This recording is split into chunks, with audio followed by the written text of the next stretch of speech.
Be right back. Just gonna inject with some. Hello, everybody. Hello. Hello.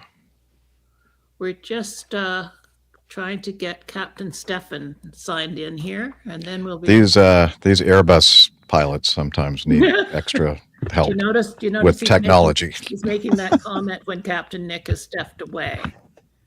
because I don't want to upset him too much because these Airbus pilots are so sensitive. They have the everything. French. The French are sensitive. Mm-hmm. Thank you. Is that Chuck there, Sailing 85? Thank you. Oh, that's right, Chuck. Yeah. Yeah. Well, Sorry. the loons are loose. I know. Sorry about that. People are so ignorant calling when I'm doing this. I just can't stand it. What's wrong with them? I don't know. Stupid people. I'm looking for Stefan. I'm looking for him, Nick, Jeff. I'm looking, but I don't see him. I know. I don't see him either. Where is he? He's lost coming across the Atlantic there. He's lost. I don't know. Oh, wait. Oh. Device is not connected. Oh, I see Stefan's name. Yep, but it says device is not connected. I know. He's so close. He's so close. Yeah. So, yes, it's going to be Captain Jeff, Captain Nick, and Captain Stefan. But Nick's feeling a bit under the weather, so he probably won't be with us for the whole show. I told the world to leave you alone this afternoon. That's great. Thank you. Will the world listen, though? StreamYard doesn't accept my mic or cam, he says. Don't know why that's happening, but... I don't know either. Oh, can he go into his Chrome browser and see if... Well, wait. Can he hear us?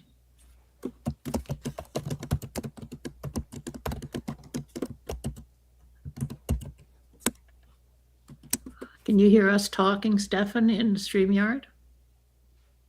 Yes, he Okay, can hear you can. us. Yes. All right. So in your browser, I'm assuming you're using Chrome. Can you check to see if you need to do some kind of modification? Permissions, modifying your permissions or something to allow the browser to use your camera and microphone, maybe? Also, another thing to check is in StreamYard itself, go to the settings thing and see if you can select your camera and audio through the StreamYard settings in your browser. We're so close to having Stefan with us. We're so close. Okay, yes, he did permission. He did. I don't know why. StreamYard. Should he reboot again, Jeff, or anything? Would that help? Yeah, I think maybe at a minimum, leave the studio and then and restart your Chrome browser. And then if that doesn't work, like restart the whole Mac again. But I think you've already done that. I don't know. It's weird. So weird. You may be going solo, Jeff. Nick's wandered away. Stefan doesn't seem to be able to enter, so it may just be the Jeff show. Okay, give him 5 minutes. All right. Take your time, man. Yep. We're waiting. It's okay. I don't have any place to be. And hey, you know what? If both of those old captains, actually, I'm older than Stefan. But if these captains can't join me, then I and Liz and our wonderful audience community I won't be on screen. No. We'll do the show. We'll do the show. Damn it. Yeah. We can handle it. We can do it. Yeah, we can do it. Thank you, Tanya. Yes, I'm feeling much better. Thanks. We don't need those stinking Airbus captains. I actually recovered by later that evening, but boy, I was feeling rough last Thursday, I can tell you. Yeah, I'm glad And you feel no, I better. hadn't been drinking. I don't drink anymore, so it was nothing to do with that. Still no sign of him then. Well, he was close. He was he could hear us, Nick, and now he's trying to reboot things. So he was close, but he couldn't quite get connected. So he's retrying to enter and then retrying to He's start his Chrome. he's still showing up in my Yeah, mine too. video thumbnails. I mean, not him, but his No, presence. But his devices are not his connecting. instance. Hi, Poppy. Yeah. So Telling me shouldn't be using an Airbus computer. yeah, I think he needs to remove himself from the studio and then try Remove to yourself, man. Remove yourself. reconnect himself.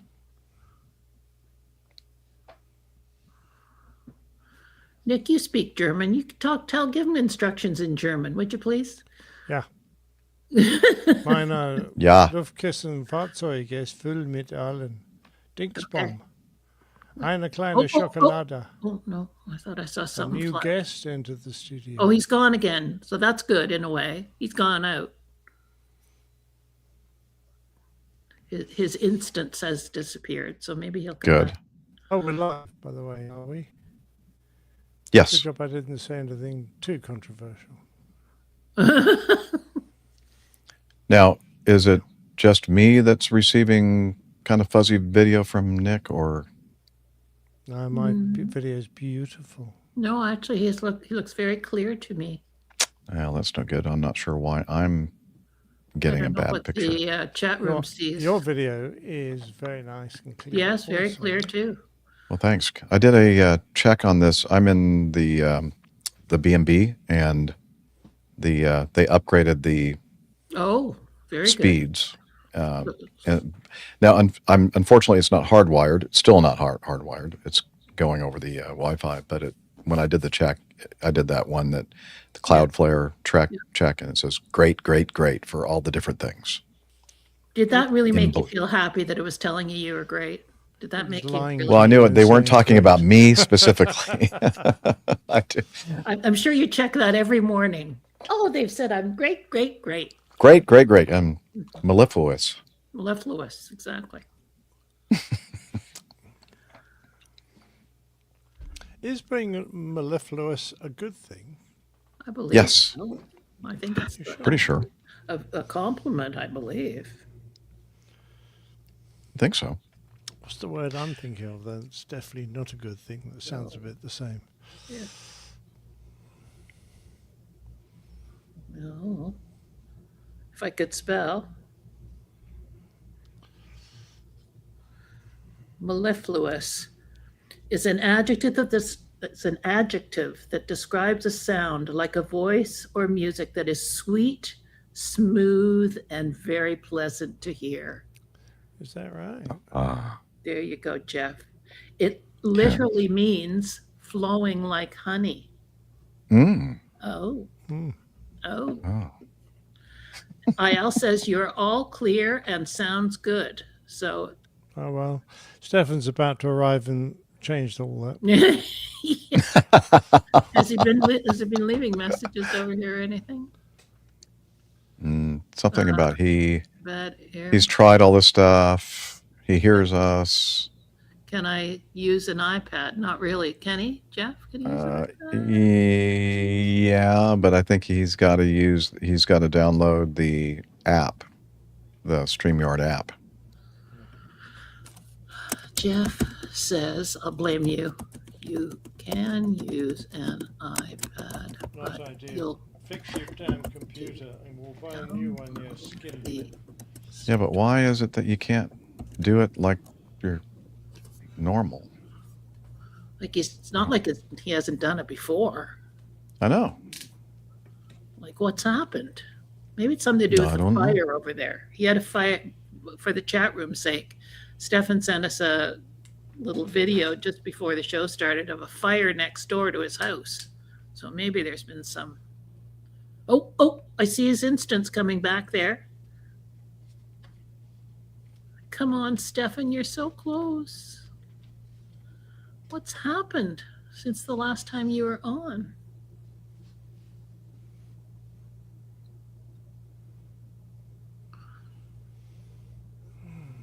At least we're not seeing that thing that said the devices are not connected. No, we're not. That's true. We're making more progress. So, and check to see if you've got the camera on, like not the actual camera, but the in video. StreamYard. Yeah. Yeah. Like at the bottom, there's a thing that looks like a camera. We're trying so hard to get them in here.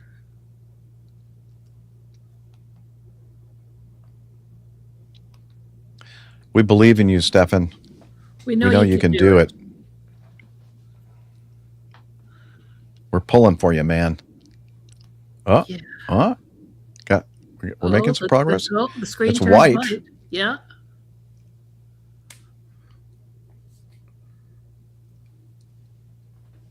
I could make a bad joke. I know. I will not. Don't do it. I'm not. Keep that little mouth of yours shut there, Mr. Mellifluous.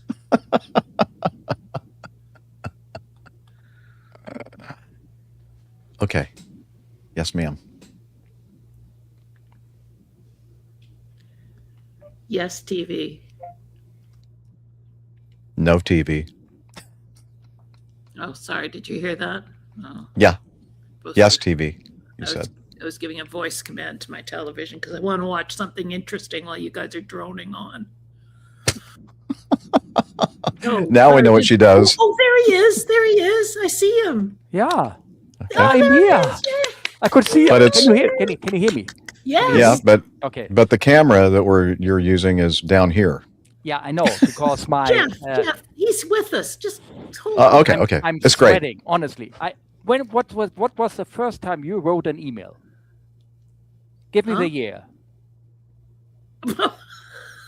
I wrote my first email in 1990, so I'm longer in this stuff than you. All three together. He's getting. sweating. Yeah.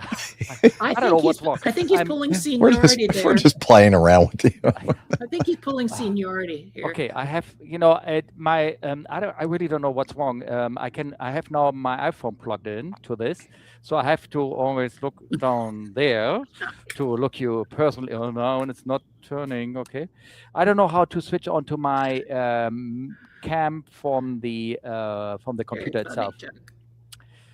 I really don't know. Maybe. Did you see? But Did you see can Chuck's you comment? can you live with that? Yeah. Okay. Yes. Yeah. Yeah. Yeah. Yeah. Now?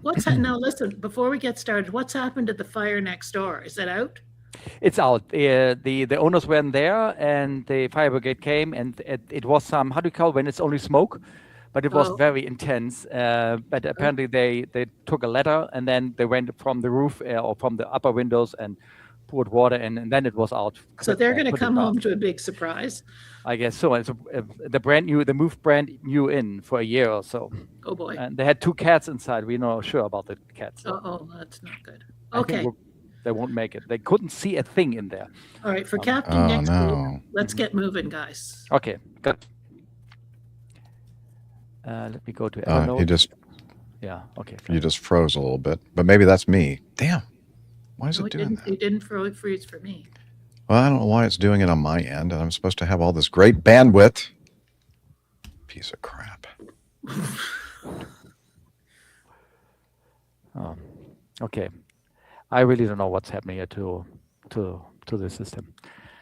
Command. E. Well, that's all right. That's a It's good. No. Oh, I'm back. Sorry, don't touch anything. No, don't go away. Don't go away. Okay. Please stay. Please stay. I certainly will. I will. Okay. We can still hear you. We can see you. That's I'm good. looking a little to a different direction. I'm Mr. Anonymous now. Okay. You look very tall and very imposing.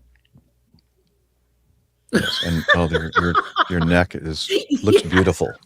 Yes, it's no problem. We all have that issue. Poor Yeah. Captain Nick. He's trying to hang in. No, I was trying to work out what word I was thinking of Oh, okay. instead of mellifluous. And it was malodorous. Malodorous? Oh, malodorous. Yes. Yeah, well, that's not good. Well, you could be both at the same time. You could be mellifluous. You could. And malodorous. You could really sound wonderful, like flowing like honey, and you could smell also like- stink like to high heavens. Yep. All right. That was it. Let's So get how's my going. pegel and my loudness? Is that okay? Sounds great to Yeah, me. great. Okay, good. Could you just trim your nose hair before we start the show? No, don't want to see more. Okay. You getting the hint quick- there? Yeah, I'm getting the hint. So let me make sure that we're recording. Yeah, that'd be good. Yeah, we don't have Tim Van Ram here to remind us. Yeah, Where the you guys heck's are he? slackers in What is the he chat. flying or something? Oof. Ever since he's Let's see. been That's doing this kind of loud. piloting thing, he's been slacking. Okay, I need to adjust my volume going to Reaper because it's way too big of a Grim signal. Reaper or just Reaper? Just Reaper, the program, the digital I audio know. workstation. You know what- Just that's not. I know you know that. I'm just making sure that people listening understand what you're talking about. There's Grim Reaper. Yep. Okay. And let me start recording on this as well. Okay, we're recording. And now we're going to go back to this, and we're going to go to media Countdown. assets, and I'm looking for the countdown, and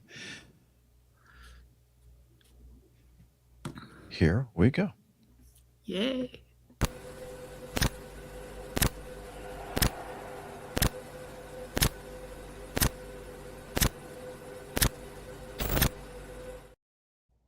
You're listening to the Airline Pilot Guy Show.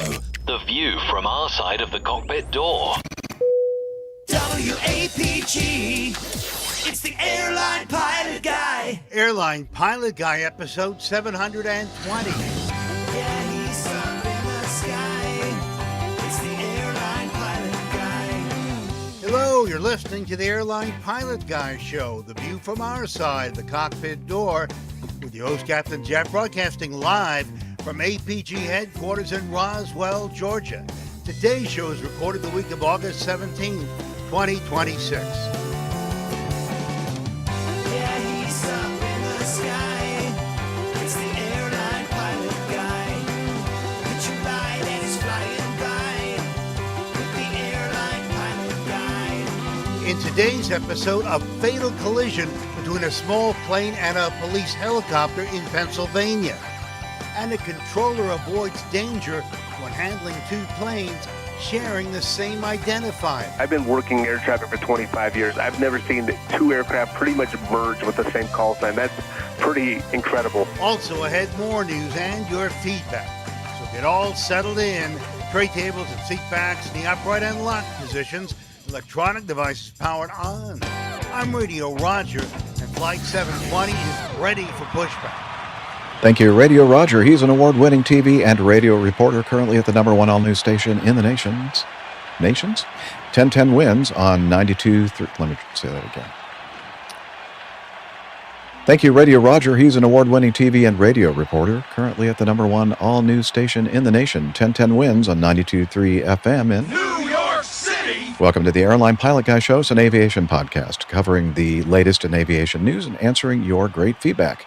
I'm Captain Jeff, a former U.S. Air Force pilot and retired Delta Airlines captain. And joining me from his garden view studio, in Hartford, Hereford, and Hampshire. he's a retired professional dog photographer, former RAF, RAAF fighter pilot, retired Airbus A330, A340 captain for Virgin Atlantic Airways. It's Captain Nick. Hello there, Jeff. Looking forward to another great show. Now, 720, our show number, that's a pretty easy one, really, isn't it?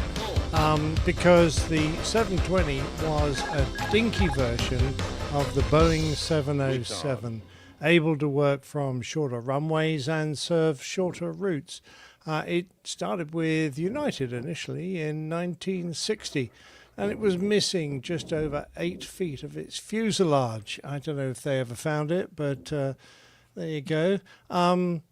Which limited its passenger load to 170. One of its claims to fame was to be the subject of the controlled impact demonstration when the FAA and NASA crashed a remotely controlled 720 into the desert near Edwards Air Force Base to test the aircraft's survivability. The 720 was effectively superseded. It was quite a successful airplane. A lot of airlines used it, but it was effectively superseded by Captain Jeff and his beloved 727 Trijet. Yeah, love that. Love that 727 for sure. That was beloved. Beloved by me and many others. Thank you very much, Captain Nick. All right, and also joining us from his home studio in Hamburg, he's a retired Lufthansa Boeing 737, Airbus A300, A340, A380 captain, founder and host of the German aviation podcast Come Fly with the U.S., Captain Stefan. Oh, that's a new way to pronounce it. I like it. I think I will keep it that way. Thank you very much. Is that right? Come Fly with the United States? What am I getting wrong? Yeah, something. To the United States. Thank you for letting me in the show. We had some difficulties getting me in. I guess it was you, wasn't it? That I had difficulties to join. It was worth it to get you I'm here. sorry that my view is different now. My camera, I had to use a different camera now. My perspective is different. But coming back to Nick in the 720, the airplane, and there's a story that the company, where your first picture of the 720 you showed with the Lufthansa logo in it, in the 70s they tried to make a roll with that airplane as well. They tried to do the Tex Johnson with that, and they crashed. I had to look that up. It's an old story about it. Oh, really? Oh, they tried to do the barrel roll thing with it? That's right. The barrel didn't work. Oh, my. I didn't hear about that. Okay, we'll have to look that up. Yeah, it's 50% chance. Okay? You always do that, you know? Yeah. Well, Yeah. like everything in life, Yeah. 50%. Yeah, there's the APG 50% guarantee being displayed in our video. Thank you, Liz. All right. Great to see you, Captain Stefan, and look forward to interacting with you on our show today. And also, last but not least, from her studio, we missed you, Liz. Last week you weren't here with us. She's here with us from Toronto, Ontario, Canada, retired financier and aviation enthusiast, spreadsheet master, and our producer. It's Liz Piper. She's back. Yay! That deserves some noisemaker activity. Sorry, you guys. I'm sorry I had to bail on you last week, but it wasn't going to happen. But anyway, here I am, ready to go. Try and wrestle these guys into some kind of semblance of order. I'll do my best. Good luck. Steffi's given me strict instructions here. Oh, has she? Okay. All right. Oh, okay. Okay. I guess so. Yeah. There she was. You need to finish your sentence before you push that button, Liz. Okay. Here we go. Let's do some news.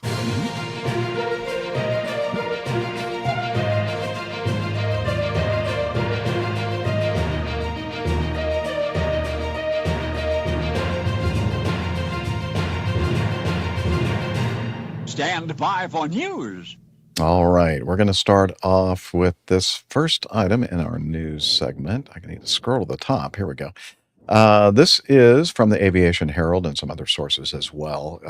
You may have heard about this. It happened relatively recently, August 15th to be exact, in Munich, Germany. Vietnam B787-9, registration Victor November Alpha 867, performing flight 34 from Munich to Hanoi, Vietnam, was departing Munich's runway 26 left when huge clouds of dust and dirt rose when the aircraft rotated very late and became airborne. The tail struck the ground. The aircraft climbed to flight level 100, 10,000 feet approximately. The crew reported that they had a tire pressure indication and would need to dump fuel. About 90 minutes after departure, the aircraft performed a low approach to runway 26 right, followed by another low approach to runway 26 right.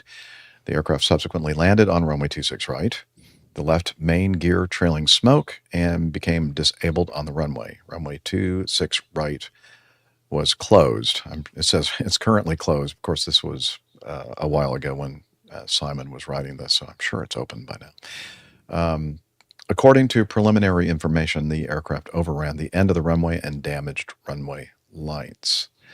Okay, according to photographic evidence available to the Aviation Herald, but not permitted to be released to the public, the aircraft became airborne about 120 meters or 400 feet past the runway end, already in the grass and about the first row of approach lights. Okay, so I'm sure many of you have already seen some of these, watched some of these videos, but we're going to go ahead and watch some of them ourselves. And let's see this. Okay, you got me in there. Okay, this first one is a passenger view from the right-hand side of the aircraft at the window and looking at the right wing as they are in their takeoff roll. So let's see what happens when I push this button right here. And they're rolling down the runway. They're still rolling down the runway. Still rolling down the runway. Now, you know, it's heavy. They're going to Hanoi. It's a long flight. It's a long runway, like 13,000 something feet.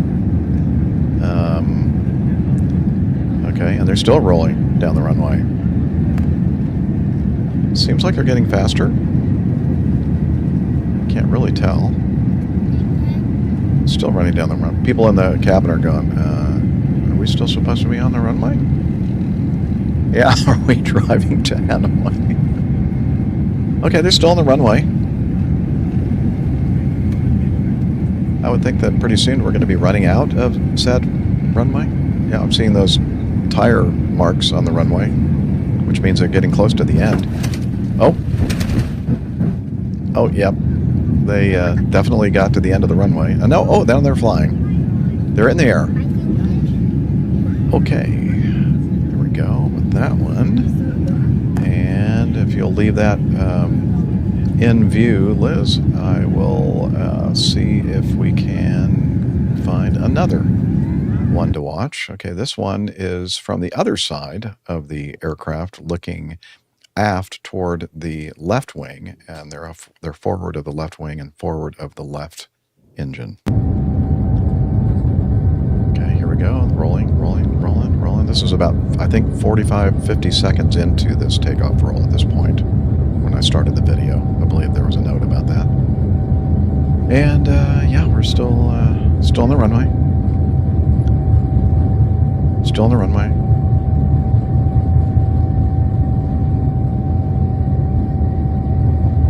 Still on the runway. Looks like a nice day in Munich.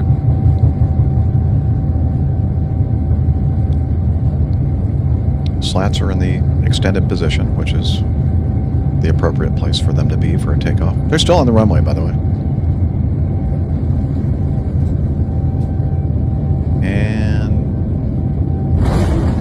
oh, yeah, that noise is not good. That means they were hitting things on the runway and hitting things on the overrun. Okay. How about another one? You want to look another video here? This is from a wide shot, sort of, but it's in a portrait view, and so it doesn't really look wide. But here we go. It's from a distance, from a plane spotter, I think, video taping. There we go.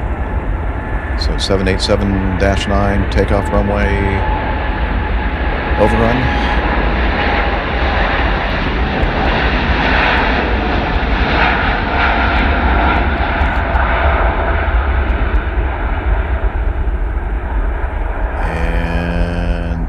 Still rolling down that runway.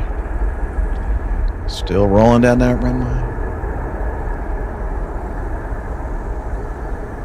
Yes, we are. We're going to see some dust and debris and dirt and stuff here very shortly as it gets at the very, very, very, very end of the runway and rotates. And they're starting the rotation, and yep, there's all the dirt, debris, and dust. No, that's not. I mean, it kind of looks cool, but you don't want to do that for every takeoff. Yeah. Okay. That's another airplane, by the way. Okay. That was, yeah, as I said, a different airplane in the audio on that particular video clip. And just wanted to show you this from a website called Aviation Jeddah. Shows I don't think this is an actual photograph of the Vietnam, because what we saw in the first video and the passenger videos is them on the departure end of the runway, not the approach end, and hitting, having a tail strike. Right. This is showing, yeah, like it's landing, which you have to actually take off first and then you land. So that's true. That it was a sunny day, Liz, and that looks a little cloudy. So I think that if at all, then. no, so well, somebody was saying or saying maybe or postulating that maybe the problem was that the 787 was taking off backwards, and this is an actual. Good point. Yeah. Yeah. Yeah. So I just have to say, good job, aviation journalists. Wow, Yes. really nice. Yeah. Yep. Yeah. Okay, but just one more thing, Liz, if you don't mind. If I want to show the aftermath here. They were doing some investigation, and there's video of showing some tire marks, some tire skid marks on the runway. And here we go. We're rolling down the end of the runway, the departure end of the runway, and then you see some individual darker marks extending further beyond, and this is, I believe, from the left main gear truck assembly, maybe, I don't know. Anyway, one of them is a little bit darker than the other, and then you can see where it starts hitting the uneven overrun surface, and yeah. Well, Liz, I don't know if that means that they were applying brakes or the brakes were being applied accidentally or by the system that was an error or what. So we're going to discuss that right now, I think. But I think I'm going to, I've pretty much laid out the situation, this incident, and going to have my fellow co-hosts kind of chime in and tell us what they think may have happened. Yeah. Well, I'll just go in there first because I think Stefan's got a much clearer idea of what happened. But anyway, the most common error that leads to an overrun or a very long takeoff is usually your performance figures. So the crew do their calculations depending on the weather of the day and the runway they're going to get airborne for, their weight, all those factors go in. And they come out with a reduced thrust takeoff setting for the engines, usually, unless they're very heavy, in which case, and it's quite a short runway, in which case they might be getting full power, but normally you reduce thrust even a little bit. And the speeds at which the events are going to occur, your V1, which is your decision speed, V rotate, and V2. Which is your one engine out safety speed. So if you enter incorrect information into your laptops or whatever system they're using to get these calculations, you end up with garbage coming back out at you. You enter the wrong figures into the aircraft. It depending on the cleverness of the aircraft, it'll either accept that or it might go, this seems an unusual situation. Perhaps you should really look at your figures again. But whatever happened, this crew might well have managed to get those perhaps incorrect figures into its performance data box. And then because you've put the wrong figures in, during the takeoff, you've set too low a power, and you are going to go too far down the runway before you reach flying speed. So that is the most common. It is much less common to have people drag on the brakes. So it has happened. If you've got an inexperienced pilot, even one that's not flying the aircraft, so it could be the first officer who is got his feet in an inappropriate position on the rudder pedals, and he's allowing his feet just to gently press the brakes without realizing he's doing it. That has happened in the past, and with that little bit of brake pressure, of course, it retards the aircraft's acceleration, slower acceleration. Or it could be that there was a failure on the brakes. It's quite possible for there to be a dragging brake on your aircraft. I personally used to regularly check the brake temperatures, and even though my Airbus is quite old now compared with the modern ones, if one of our brakes got over 300 degrees centigrade, it used to go, you're not allowed to take off now. And it was quite possible to reach that temperature, particularly if you had a dragging brake that was causing a lot of friction and building up temperature inside the bogie. And you would be warned of that, and you physically, would go, oh, right, we can't take off. We've got to find out what the cause is, perhaps deactivate that brake with the engineers and then try again later. So there's all those various things could have happened. But the Dreamliner is quite a modern aeroplane. And I would expect, I know a little bit about Airbus, but I don't know what protections the 787 has to prevent those scenarios. But apparently not many, because this crew managed to make some mistakes, possibly, or they had some brake issues that nearly ruined their entire day. Yeah, absolutely. Could have been a lot worse, for sure. Yeah. So, we watched these videos, and we talked about the fact, or I was making some commentary about the length of the runway, quite long, right, Captain Stefan? This is like 4,000 meters or over 13,000 feet. And, you're going to use a considerable amount of runway for that kind of length of flight, for sure. But I'm wondering at what point the pilots are starting to think, we should be airborne by now. Like just that doesn't look or feel right to me kind of thing kicking in. And Captain Nick, you made a great point. There should be some kind of systems kind of helping out here with like your brake system is malfunctioning, or it's applying brakes, or some kind of a warning or whatever. What was I was trying to think of I know what I was thinking about. So our good friend and one of our co-hosts, he hasn't been with us for some time, but he's still an official co-host for the Airline Pilot Guy show, Miami Rick. His thing is, one of his things that he really emphasizes is this takeoff speed check that he performs every time he performs a takeoff. And he on X, he's very prevalent on X, formerly known as Twitter.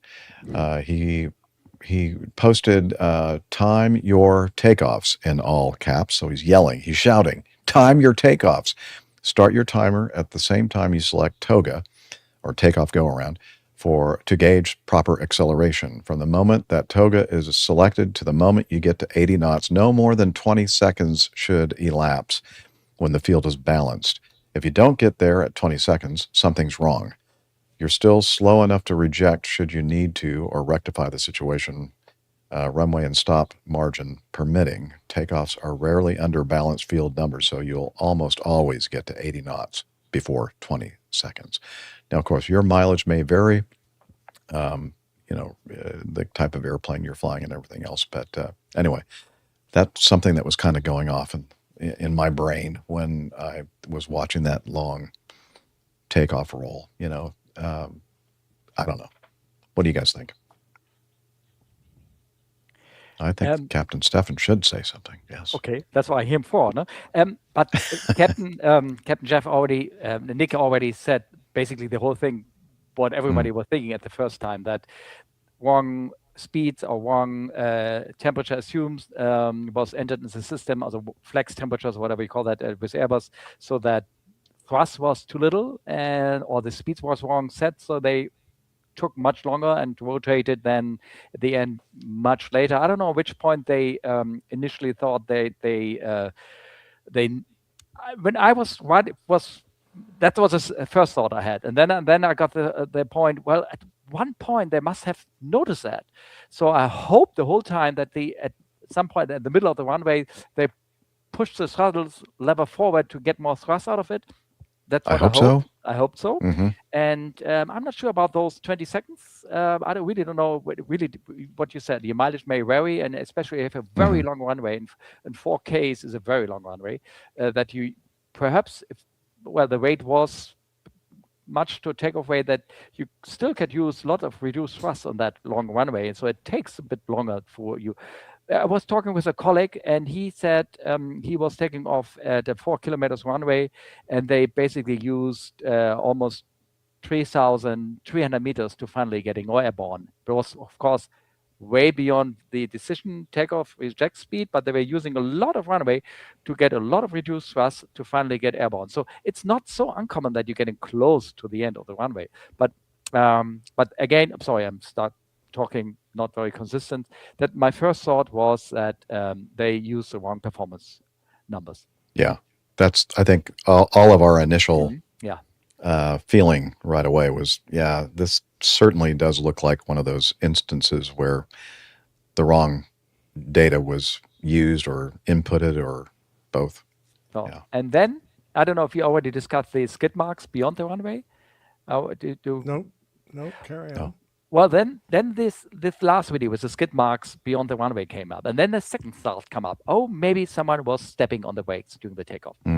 No, so he didn't put the feet down, and he was using a little bit brakes, so that's why the takeoff was slow.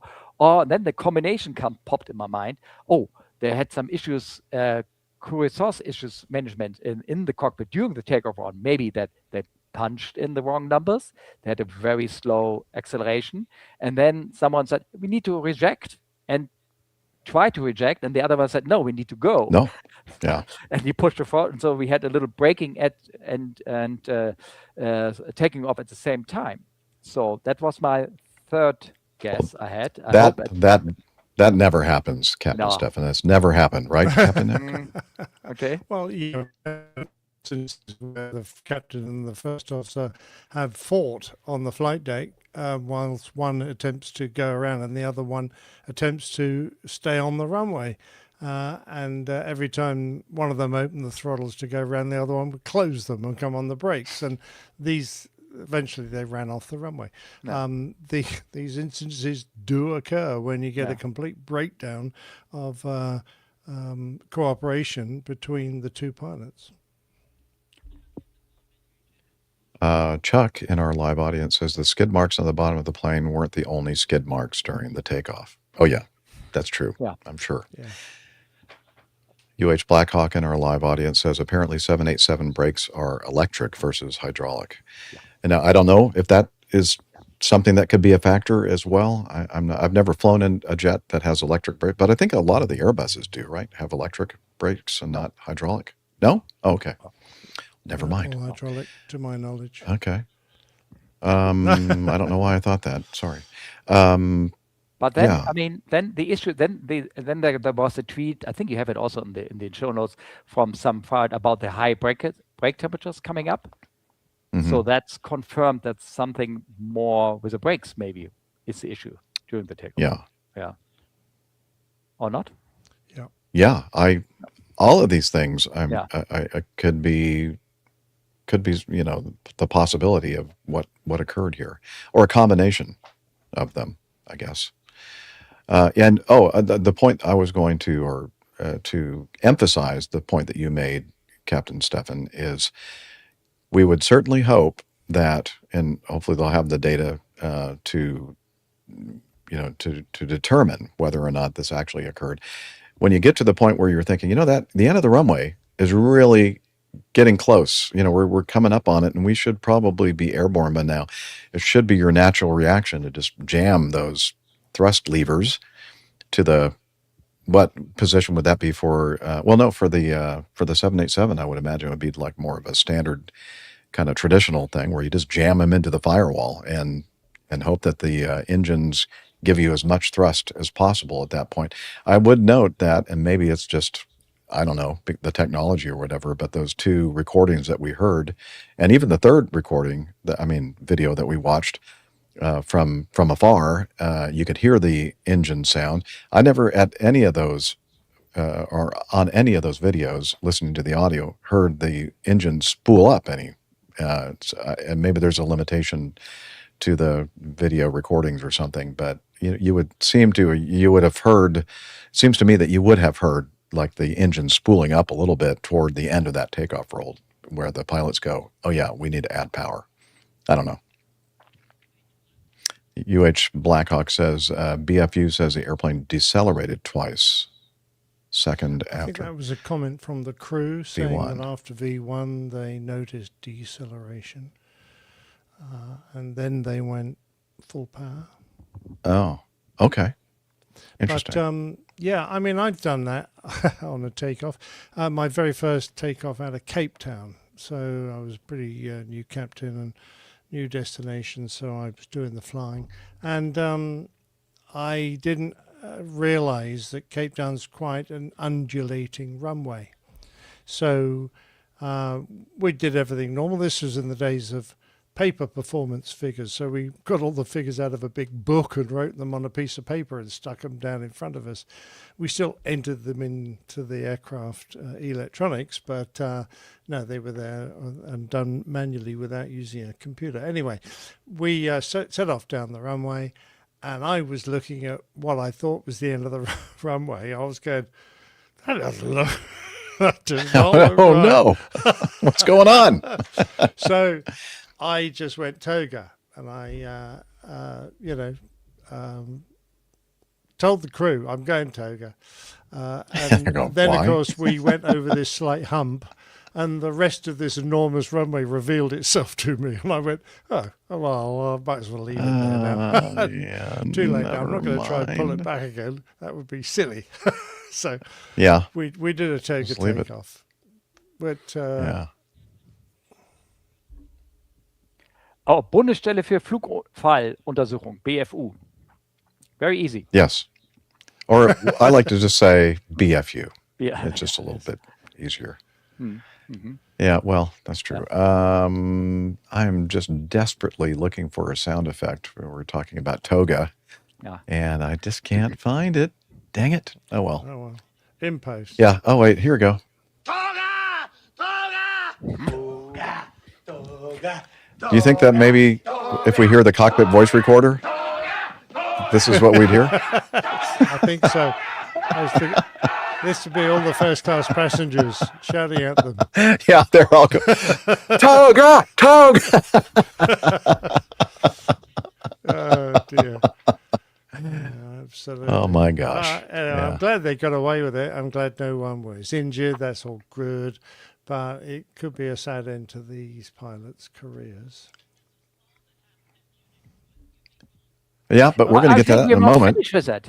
I'm sorry. Yeah. Yeah. Yeah. Go ahead. Okay.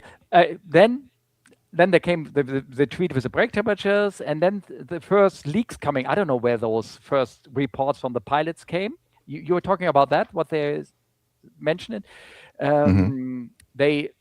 I will not read it. I will tell them freely. So the crew apparently reported that they did a normal takeoff.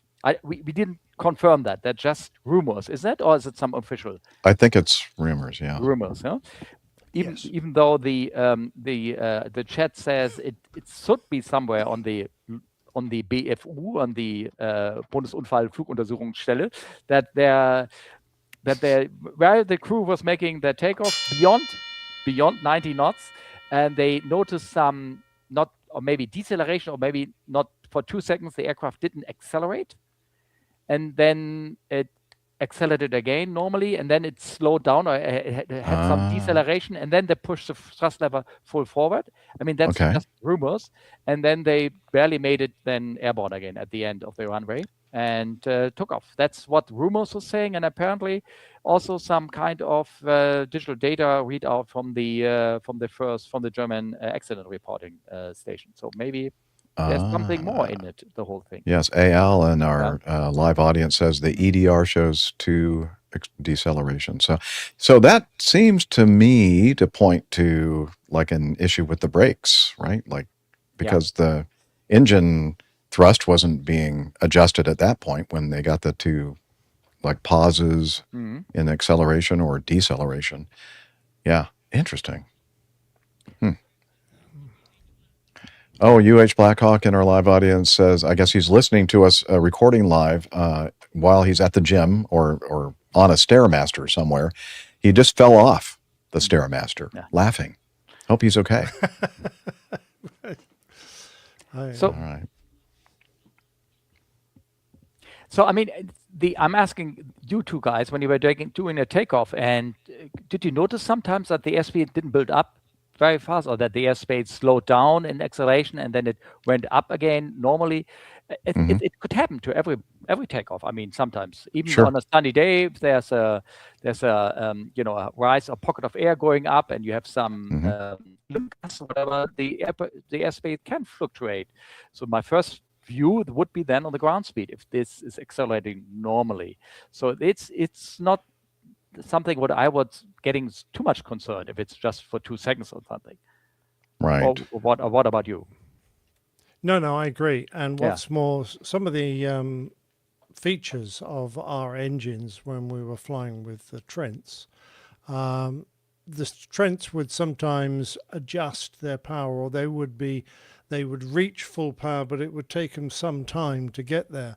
And this was kind of an anti-stall feature. And if you had a bit of a crosswind, and the engines might be sensing that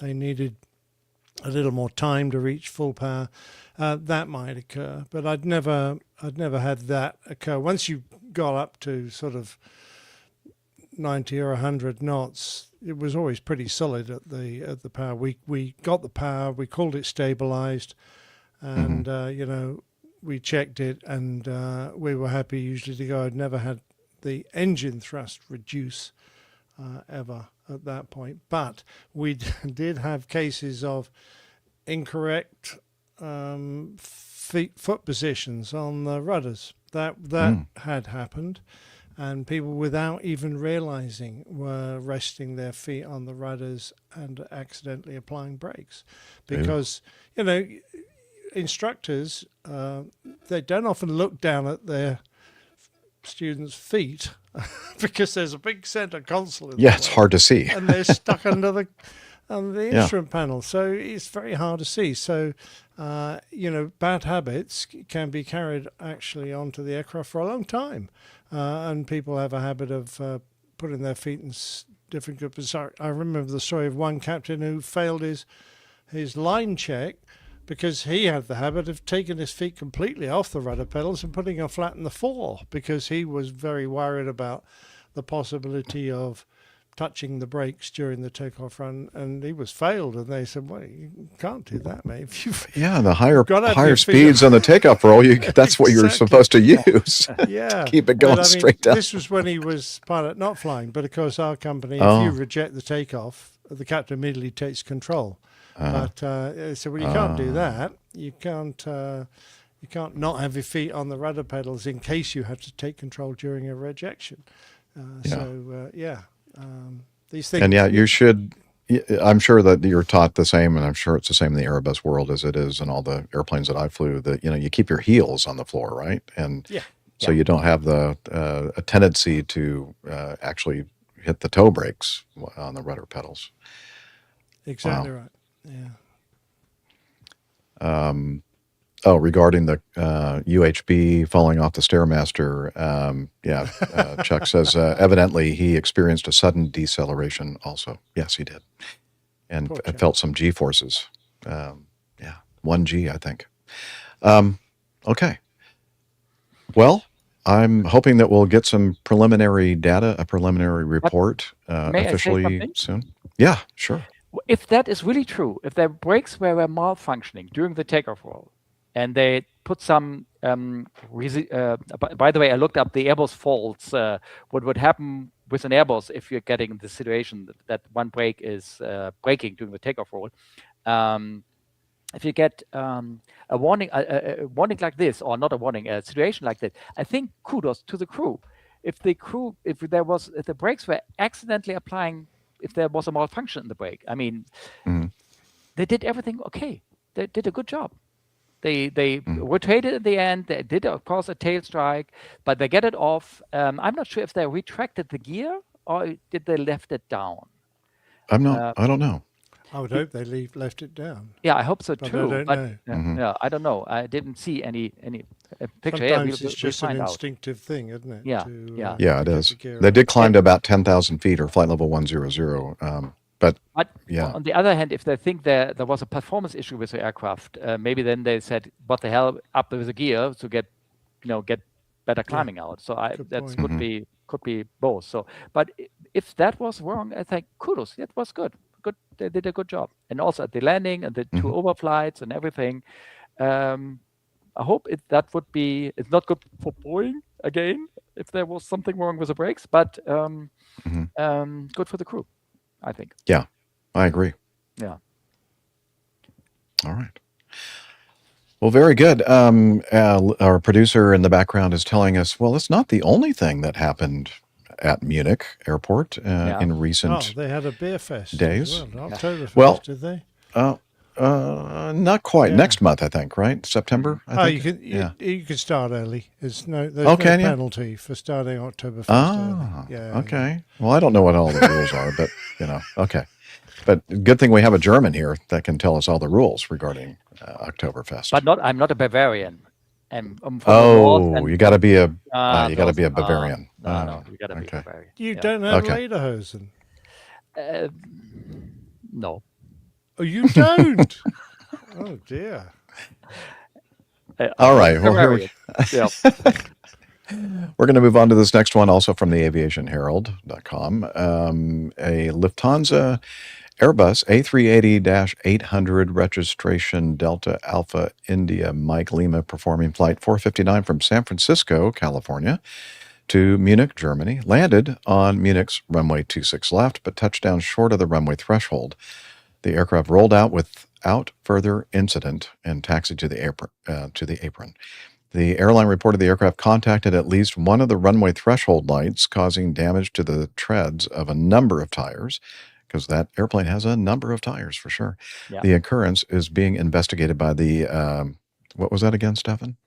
Bundesunfalluntersuchungsstelle für Fluguntersuchung. I made it now wrong. I'm sorry.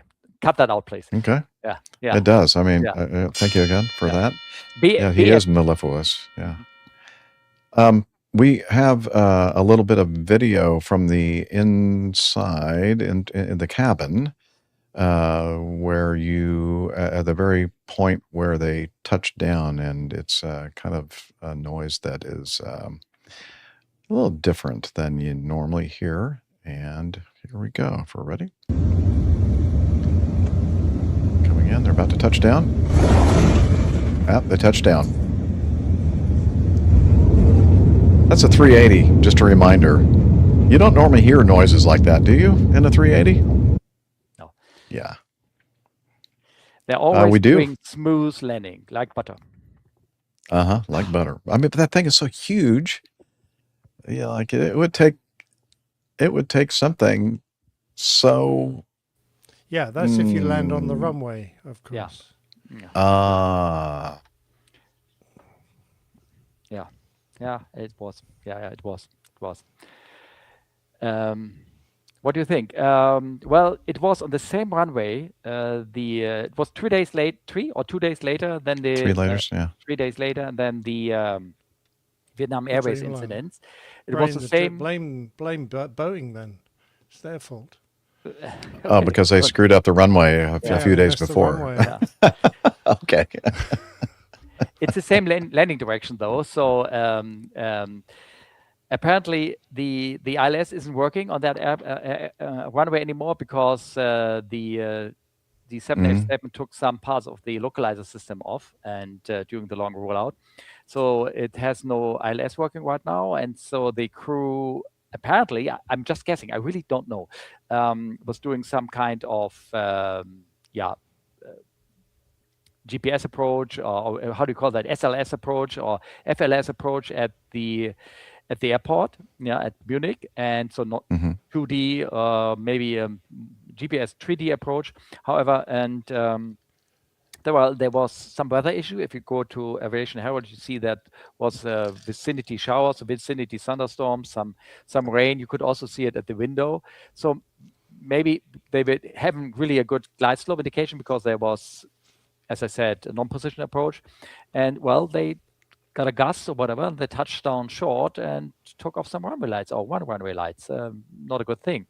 I like the comment in Aviation Herald that someone said somewhere down the Rhine, I think we should remeasure the runway. Apparently, it's too short on both ends. Some kind of. Whatever. Very good. Yeah. Wow. That's good. Yeah. Our Tanya in our live audience touched in quotes. Yeah, touchdown. Yeah. So, yeah. Do they have? I don't have the airport diagram available to me anymore. Well, I guess I could have looked it up online. Do they have any kind of visual approach slope guidance like PAPIs or okay? Yeah. They have everything there. Yes. Yeah. Okay. Yeah. Mistakes happen. I put up the small picture about the visual geometry. It's an old one. It's not. It might be wrong. Maybe it's not true anymore. Some old documentation. But as you can see, even though if you have an ILS and you, without any flare, whatever, you just paint down the 3D glide slope and you be perfectly on the glide slope, your body gear will only have 23 feet left of space left when you're going over the runway. So it's not very fast. So if you're having some kind of non-precision approach and there's a thunderstorm in the area or the QNH doesn't get adjusted very much and you're just off by one QNH and you follow those augmented glide slopes down, you can end up a little bit lower than you anticipated. I mean, you shouldn't be there. You still have a visual glide slope. You should see outside the runway, but could be a contributing factor. I don't know. Yeah. Yeah. Now, again, this is the runway that's like 4,000 meters, right? Thinking like, why are you trying to put it down on brick one, as we like to say? I don't know. Yeah. Good question. Psychology plays. Did I told you that I one time did an overweight landing because I had to divert to Reykjavik, and we were approaching Reykjavik. We had overweight, and the whole time there are two thoughts going up in your mind. Is first, the runway is not too long. I'm too heavy, so I should not making flare too long. Don't waste too much runway because you're much heavier and the runway is not very long or whatever. At the end, you also think, don't touch too hard because otherwise you get problems with the high sink rate and you cannot get out of there because there has to be an inspection. At the end, I landed totally different than I wanted to. I landed a little bit harder and the runway was way enough. I shouldn't worry about the runway length. So maybe if someone is approaching here, even though the runway is long, but it's wet, it's stormy, there's a thunderstorm coming, let's go down, we are tired, they're coming from San Francisco. There's so many factors. I know it's a lot of excuses, but it's not always, you're not a machine, you're human. Yeah, we're human. That's for sure. Okay. Well said. Well, Yeah. Here's a situation that happened. If you guys are ready to move on to the next news item, happened. Let's see, where was this? A flight, an American Airlines Boeing 737-800, performing flight 2482 from Phoenix to Chicago O'Hare. It's climbing out of Phoenix's runway 7 left, cleared to climb at 9,000 feet. Another Boeing 737-800, American colors, was performing a flight from Chicago O'Hare to Phoenix. Okay, the back, same flight number. We have some video that I'd like to play, if you're ready. Okay. Airport Sign Frontier 1896. Frontier Flight 1896, Roger. Flighting 110, clear visual approach runway 7 right. 110, cleared visual 7 right, Frontier 1896. Alaska 632, contact tower 120, point honor. 120, Niner, Alaska 632, good night. Frontier Flight 1896, reduce speed of 190 knots or less. Contact tower 120, point honor. Frontier Flight 1896, contact tower 120, point honor. 120.9, Frontier 1896. We'll see you. American 2482, if you're up, radar contact, maintain 9,000. I thought we checked in, but yeah, maintain 9,000, American 2482. Roger that. Welcome aboard. I'm showing you at a 5,800. Is that correct? I think someone just took that for us, but American 2482, we are 6,000, climbing 9,000. All right. American 2482, American 2482 on the arrival. If you're on the arrival on the Eagle, you know what? Somebody else has your American 2482 on the arrival. I need you to maintain 10,000. 10,000 for American 2482 on the arrival. And there's an American 2482 on a 0730 code. Is that correct on the departure? Affirmative, climbing 9,000. Roger. On the departure, I need you to maintain 9,000. Traffic 1 o'clock and 10 miles. Is your company same call sign out of 1,800 descending to 10,000? Wow. Incredible. We're looking. Thank you. Inside, actually, American 2482 on the departure. Departure low, Southwest 4938 out of 6,200 for 8,000. Southwest 49 at 38, Phoenix at departure, radar contact, climb and maintain, flight level 210. Climb and maintain, flight level 210, Southwest 4938.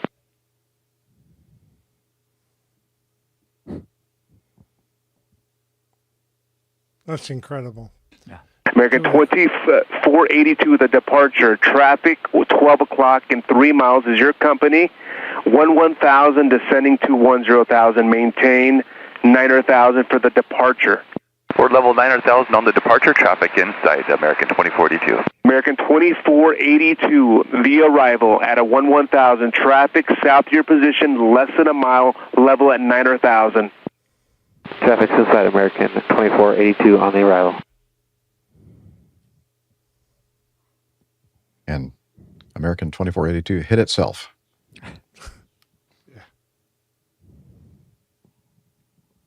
Okay, they're showing the...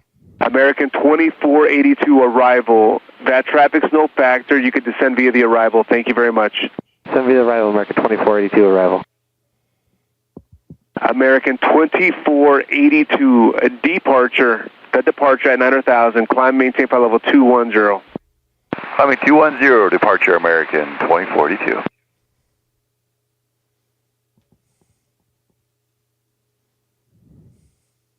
American 2482, the arrival. American 2482 arrival. Descend and maintain 4,000.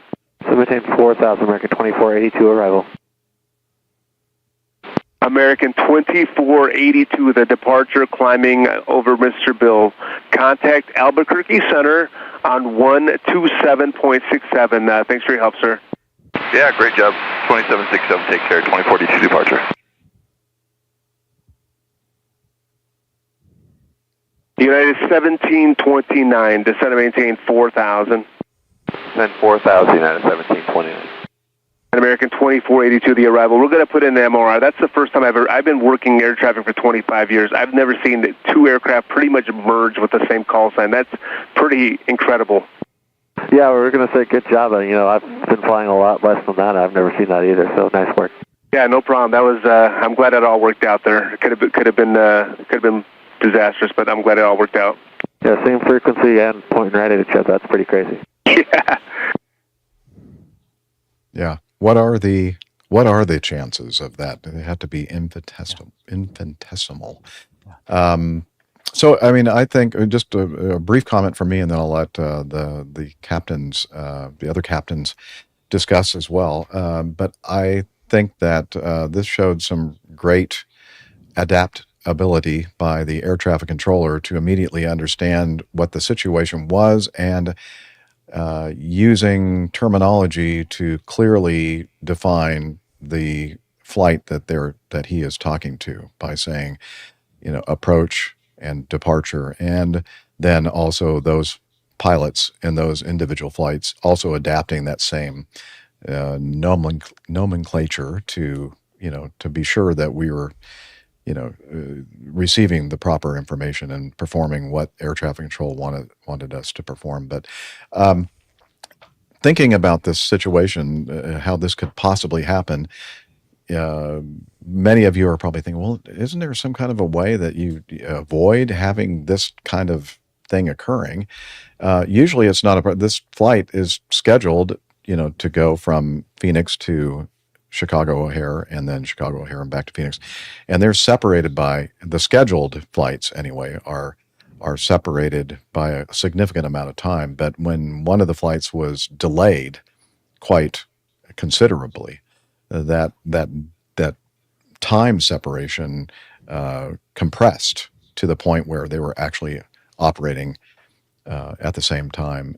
Now, dispatchers for the airline that I flew for, Delta, they would look at a potential situation like that, like let's say there's some kind of a maintenance delay or whatever, or a maintenance issue, and they will issue a separate call sign. So instead of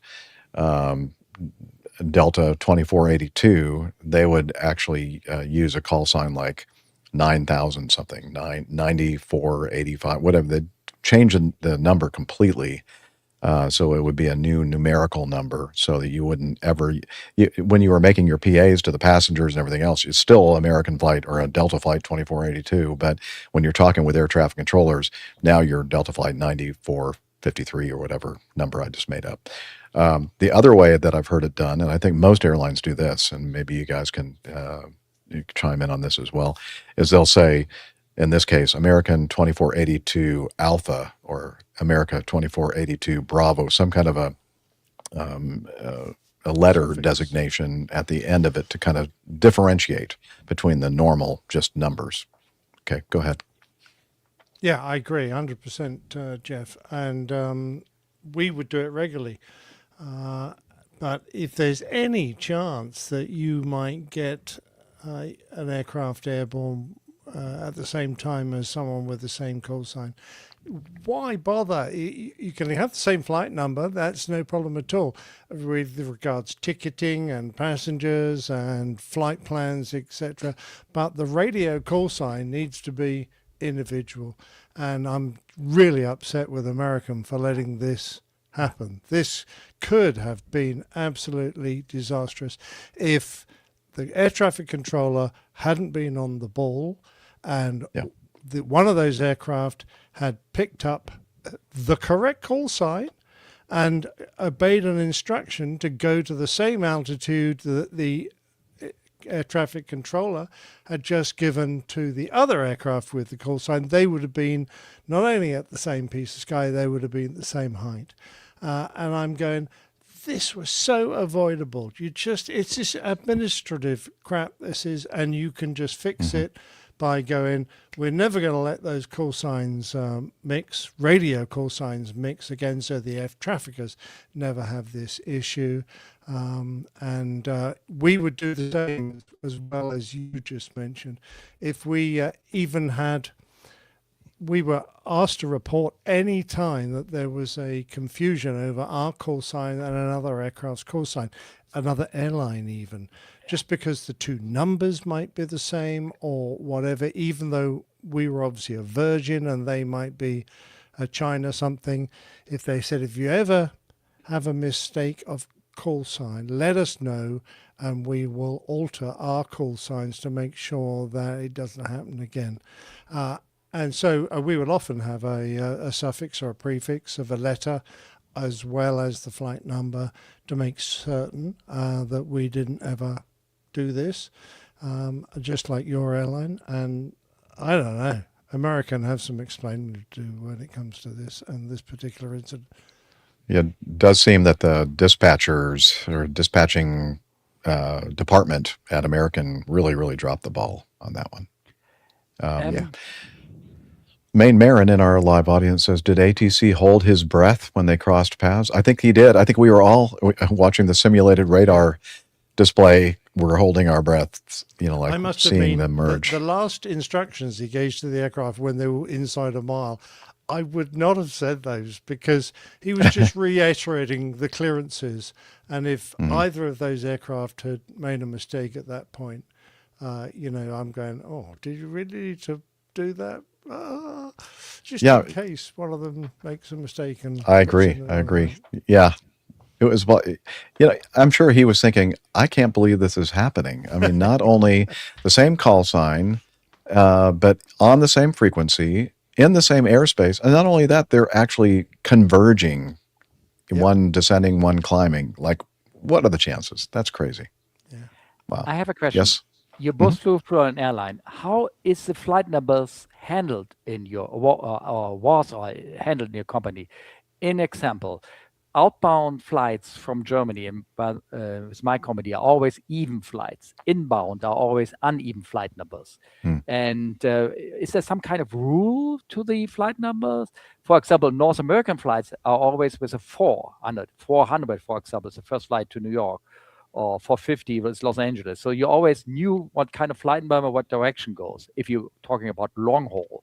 Short haul also, we have some issue, some always same numbers. The first flight from Hamburg to Germany is always flight number 1. It always was, and it always will be, from my hometown, by the way. It's flight number 1. And wow.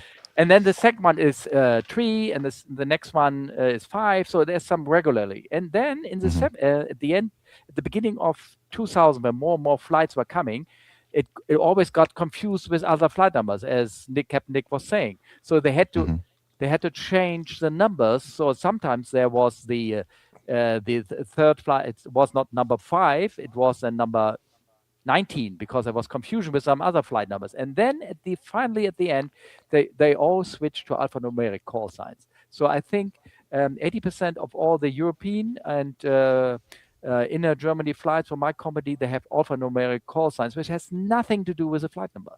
So why is that still that they're using the flight number as whatever? I don't get it. As Captain Nick was saying, I don't get it. Why they're not using this different system? Yeah. I don't know. Yeah. I think in the long haul, I think that Acme Delta, now I can say Delta. Oh, okay. Because I'm no longer working there.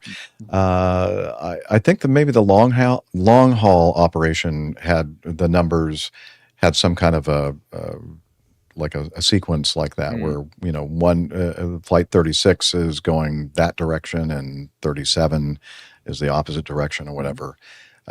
But as far as the domestic operation is concerned, if there is some kind of a system like what you just described, I'm not aware of it. Yeah. It just seemed really random. What's the Air Canada system, Liz?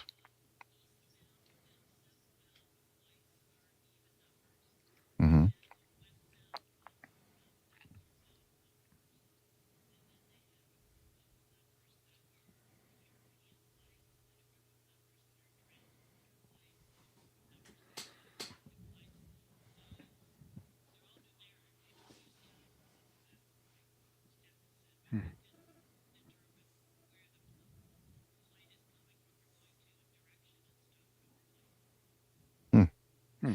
Great. That makes sense. Yeah, I think we did east-west odds and evens, and we didn't have many north-south flights. But and I can also imagine that American has so many flights, they have to use the number twice during the day. I could imagine that. Otherwise, it won't work out. But still, in the same area, why? Yeah. Okay. It's just because of that one flight being delayed for Yeah. such a long time that Mm. this occurred. But so it was, somebody didn't notice it. Yeah, You know, like, maybe. oh, Okay. that could be a problem. Yeah, but if it relies on someone to remember to change the call sign, that's how this kind of mistake. If you feed in a system that doesn't allow this mistake to happen, the guy doesn't have to remember, you know, and that. But this is just how another Funyun lining up. So, and we know how easy it is to line those Funyuns up. Interestingly, you know, you would think that CPDLC, let's see, what is that? Controller Pilot Digital. So what's the LC stand for? Later communication. Data link? Okay, data link communications. Thank you. You would think that this would only be a problem in the ATC voice transmission world, but apparently now with CPDLC, according to UH Blackhawk, they can have issues as well. Airplanes on opposite sides of an ATC zone can get the same message. Yikes. So and let's bear in mind also that our transponder codes have for years been capable of being duplicated because there are only a certain number, and there aren't that many number of transponder codes that can be issued at the same time. And even though the transponders are being upgraded to increase the number, there are still regions of the world where you'll be flying around, and the next region along, someone in that region will have the same transponder code as you, which has its own issues.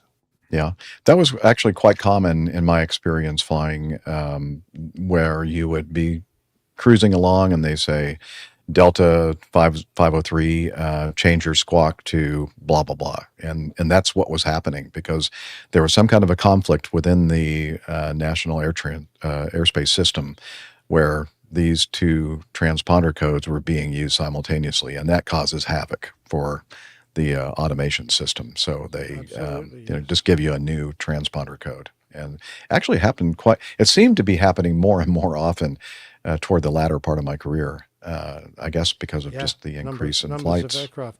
But they have increased that number, but they have to get everybody to buy new transponders. You know how mean an airline is. Oh. Yeah, that's a lot of money. Well, but don't you in the States? I don't know. The aircraft, how was it equipped? In Germany, it's quite often that you just put in transponder code 1000. And the rest goes through the Mode S transponder, the call sign, the ATC call sign. Oh, okay. It goes in the FMS you put in whatever Lufthansa 9 Papa 9 or whatever, and it shows up on the ATC display, but you only squawk 1000 very often. Oh no, I've never heard of that. Never around when I was flying. No. Interesting.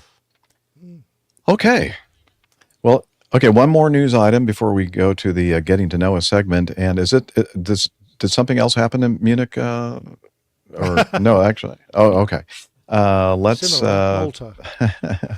Okay. We're looking at actually item number or alphanumeric 01D Delta. We're going to skip to something that occurred very recently and was a tragedy. It was, let's see, what's the date on it? August 19th. So just 2 days ago. Let's see. Headlines from ABC News Live. Authorities investigate a crash. Oh, I'm sorry. That's all one thing that just merged together. Authorities are investigating a crash between a Pennsylvania state police helicopter and a small plane at the Carlisle Airport in Carlisle, PA, Pennsylvania, Wednesday. The pilot of the small airplane was killed, and 2 Pennsylvania state police troopers were injured after the plane collided in midair with a state police helicopter near the Carlisle Airport. Well, it was actually on the airport, like right on the runway or right off the runway in Pennsylvania's Cumberland Valley on Wednesday evening, officials said. The Cessna 150 crashed into the Bell 407 helicopter, which was conducting a training exercise shortly before 7 p.m. Pennsylvania State Police Acting Commissioner Colonel George Bivens told reporters at a press briefing. Let's see, the pilot of the Cessna is identified as Dr. Paul Sokolowski, 57 years old, of Hershey, Pennsylvania.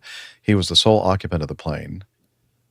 He was a valued member of our emergency medical team, according to Penn State Health.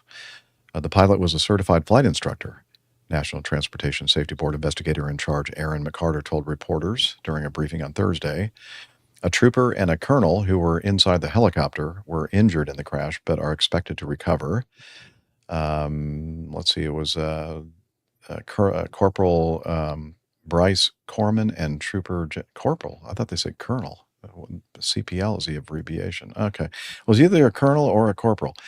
Tonight could have been much worse, according to the governor of the state of Pennsylvania, Shapiro, during a news conference at Penn State Health Milton S. Hershey Medical Center. Oh. I did? Oh, okay. So the two policemen in the helicopter were Corporal Bryce Corman and Trooper Jason Mills. Okay, thank you. Okay, so we do have a video of the incident, and if you are sensitive about these things, you might not want to watch it. It's pretty violent. And I just wanted to also mention that, as he usually does, Juan Brown was right on top of this and has already put out a video describing or what we know so far about this accident at this uncontrolled airport in Carlisle, Pennsylvania. But here, let me play.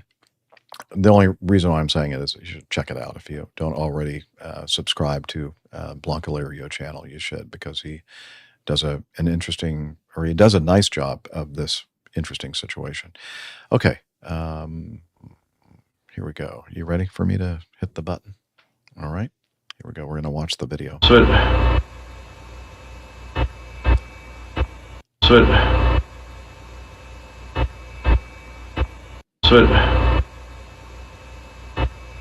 We're watching it over. Why is it doing that? It's looping. It's not supposed to do that. Sorry.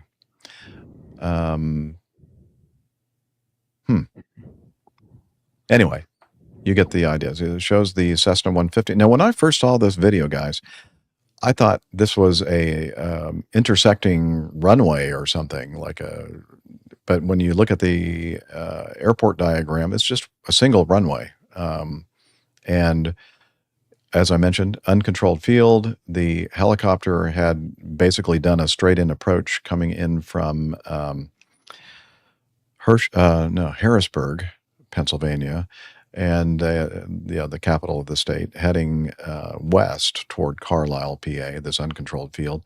The Cessna 150 instructor had, I guess, had been having some work done, or he had been working on the airplane himself or something to that effect the past couple of days, had taken the airplane to the south to do some maneuvering. I don't know if he was doing I don't think he was doing instruction, because he was just, I think he was the sole occupant of the Cessna 150, and he was coming back into the pattern, and he was setting up on a left downwind, turned to left base after the helicopter had already made its approach, and was either hover taxiing right above the runway, about halfway down or a little bit beyond that, either right over the runway or maybe just off to the side of the runway over the grass. But he was very, very in close proximity of the runway when the Cessna 150 came in for landing. And the time of day, I think it was the point at which the Cessna 150 would have been looking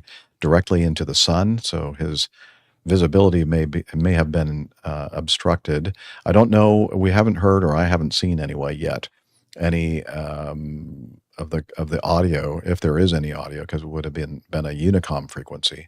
And so were the transmissions being made by both the helicopter and the Cessna 150, proper and made to easily identify positions of the planes and what their intentions are, etc., or what. So I'm hoping we'll find some more, some information regarding that as the investigation continues here. But it does look, if you, I guess I can play that video again, but maybe I can turn off the sound so we don't hear that irritating sound. But let's see here. I'm going to turn this all the way down. I just have to remember to turn it back on after I do this. Is a video still up in the? Okay. Okay, here we go. I know, I have to go back to the one here. Okay, here we go. Okay, so you can see the Cessna 150 coming into view from left to right, and it looks like it makes some kind of an avoidance maneuver. Although I'm looking at this thinking, well, why is it like veering right toward that helicopter? And okay. And I was going to say Juan Brown in the Blancalirio channel video said what Eyal is saying in our live audience. The Cessna encountered the helicopter's rotor downwash, causing the right wing to stall. And that's exactly what Juan was saying, that it makes it, anytime a small aircraft gets anywhere near the downwash of a helicopter, it's very, very dangerous. And that appears to be what may have happened here, where the airplane just got caught up in that downwash, and it just stalled and crashed right into that helicopter. I don't know. What do you guys think? Does we it don't hear you. does it say somewhere how long the landing of the Cessna was after the helicopter? No. In Juan's video, it does have the ADS-B readouts. Okay. Relatively not a lot of distance, not a lot of time. Yeah. No. Did you read the email from Sam as well, Jeff? I did not. I didn't have a chance to look at that. Okay. Sorry. Sam, great friend of the show, he has got a lot of helicopter time, and he flew the military versions of the Bell 407. Oh, okay. And he mentions that about rotor vortices. And he said, unlike wingtip vortices, they're created any time a helicopter is generating lift. So even if it's hovering, it's obviously generating lift to hover. It can create a vortice, and those vortices can flow outwards. And the only safe area is about 3 times the rotor system diameter. And because that's where it starts to fade, but it'll flow outwards for 3 times the diameter. And that guy was not, the diameter of his rotor was not 3 times away from the runway, if you see what I mean. He needed to be a considerable distance further from the runway if he was not going to affect the landing aircraft. And he said you have to think of it as a moving man-generated microburst, because they do create a considerable amount of disturbance and downflow in the air. And you have to also bear in mind that helicopters such as Black Hawks and Chinooks, you've got to increase that distance because they're a much heavier aircraft, and the amount of lift they're generating creates a much larger vortice. And he said one thing to perhaps ask if you're trying to land with a helicopter in the vicinity of your runway is to ask him to go, I'm looking for the term he used, flat rotor, I think was the term he used. Go flat pitch. So that you effectively have to land. And if you go flat pitch, you're turning the rotor blades so they're not generating any lift whatsoever, and the vortice will disappear. But you can see from the video that we've now got on the size and the the power of those vortices. But even if that helicopter wasn't moving forwards, it would still be generating that. So I don't know if it's a hazard that many fixed-wing pilots know about. I doubt it very much.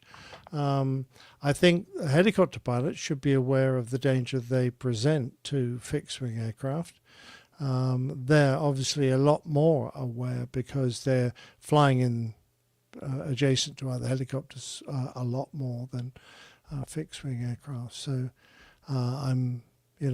my feeling at the moment is that the helicopters perhaps should not have been practicing their maneuvers so close to the active runway. Yeah. Again, it'll be interesting to hear what kind of communications were going on, how aware the Cessna pilot was about what the helicopter was doing, where he was, and what they were doing there. Exactly. Wow. Yeah, great feedback from thanks. Sam. Thank you, Sam. All right. Well, sad. All right. Let's do our Getting to Know Us segment. Mother Hen is looking after me. Getting to Know Us, the time of the show where we find out what everybody has been up to between episodes that they are on. And we would like to go with Captain Nick because it's getting kind of late for you, sir, and you're not feeling 100%. So, No. There are a couple of things. First of all, I'm going to mention is I got some feedback from Dr. Abigail Powell. You remember on the last show we talked about Abigail and the service she provides as a psychiatrist and therapist, specifically aimed at those of us in the aviation industry. And having pointed her towards the part of our show where we mentioned her, she said what an honor it was to be mentioned on your podcast. I think she underestimates, or perhaps overestimates, the importance of our show. But thank you so much for getting the word out about what I do and aviation mental health. I cannot wait to share what's coming up in the next few months, and when she lets us know, I'll be sure to mention it, as I'm hoping to increase accessibility to mental health support. It's going to be worldwide and provide so much more support for those who may not need to talk to someone every week, but still want to stay sharp. Please don't hesitate to reach out if you need any content. So that's great. Thank you very much indeed for those kind remarks, Abigail. That's brilliant.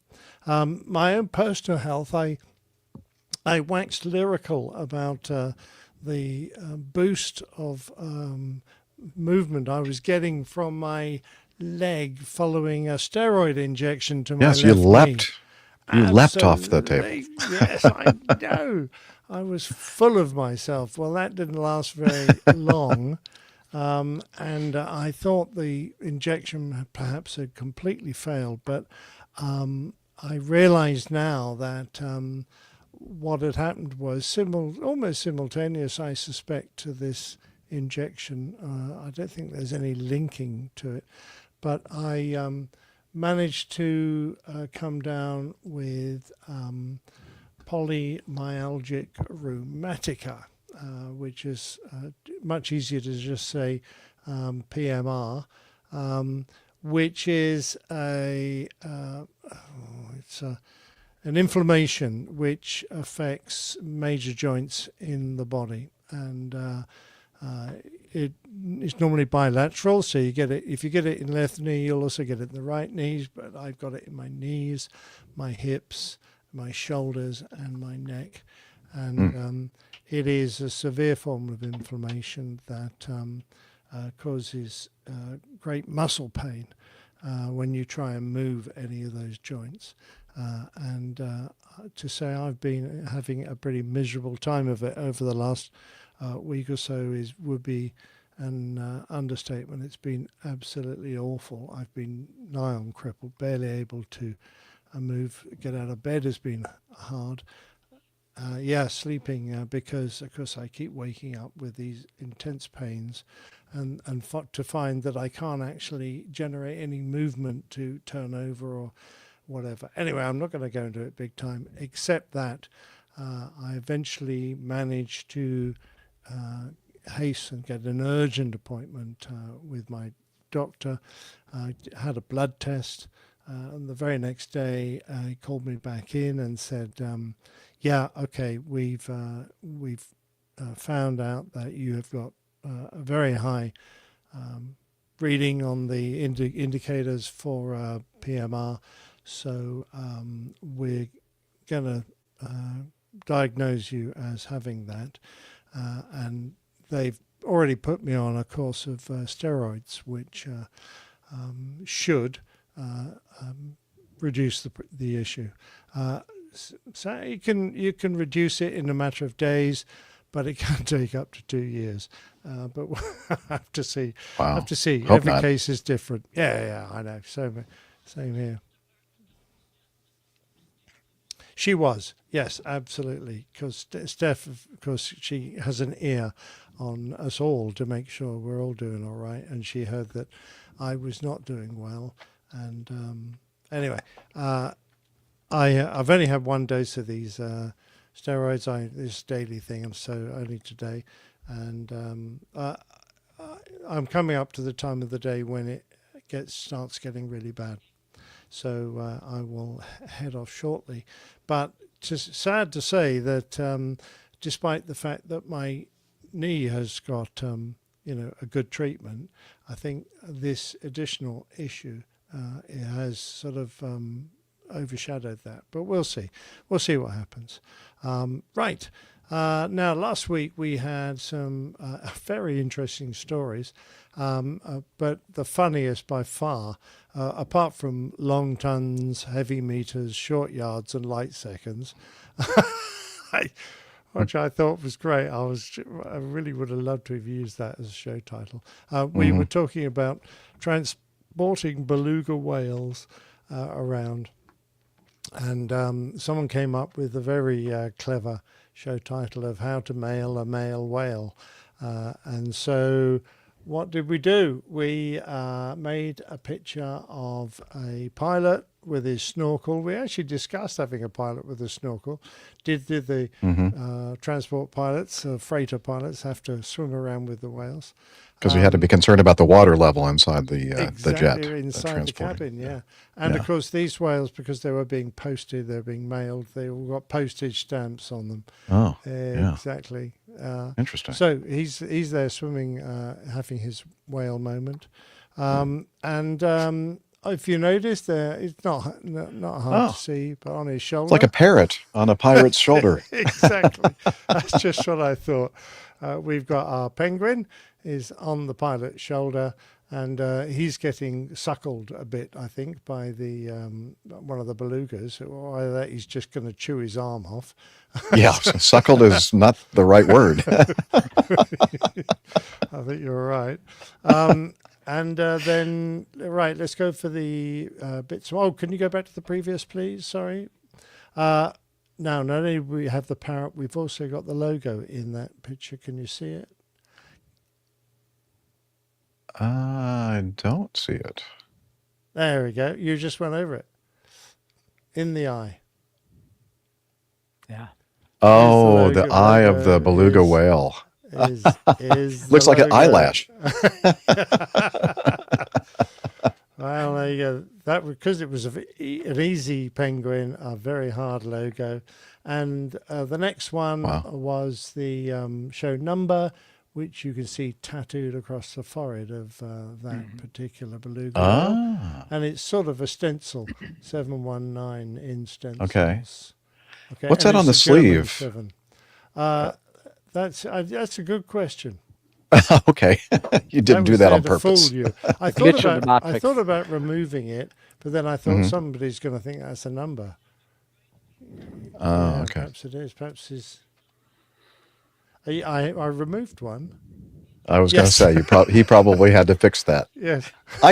Can you believe that AI still can't get the idea that we have 5 fingers? Most of us, anyway, on each hand. It's pathetic. And one of those fingers is looking really weird as well.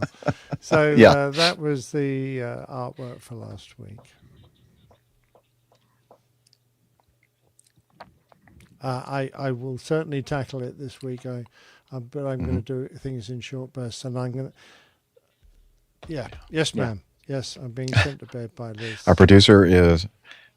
She is You guys becoming more of a director than a producer at this moment. She's directing Captain Nick to leave the show.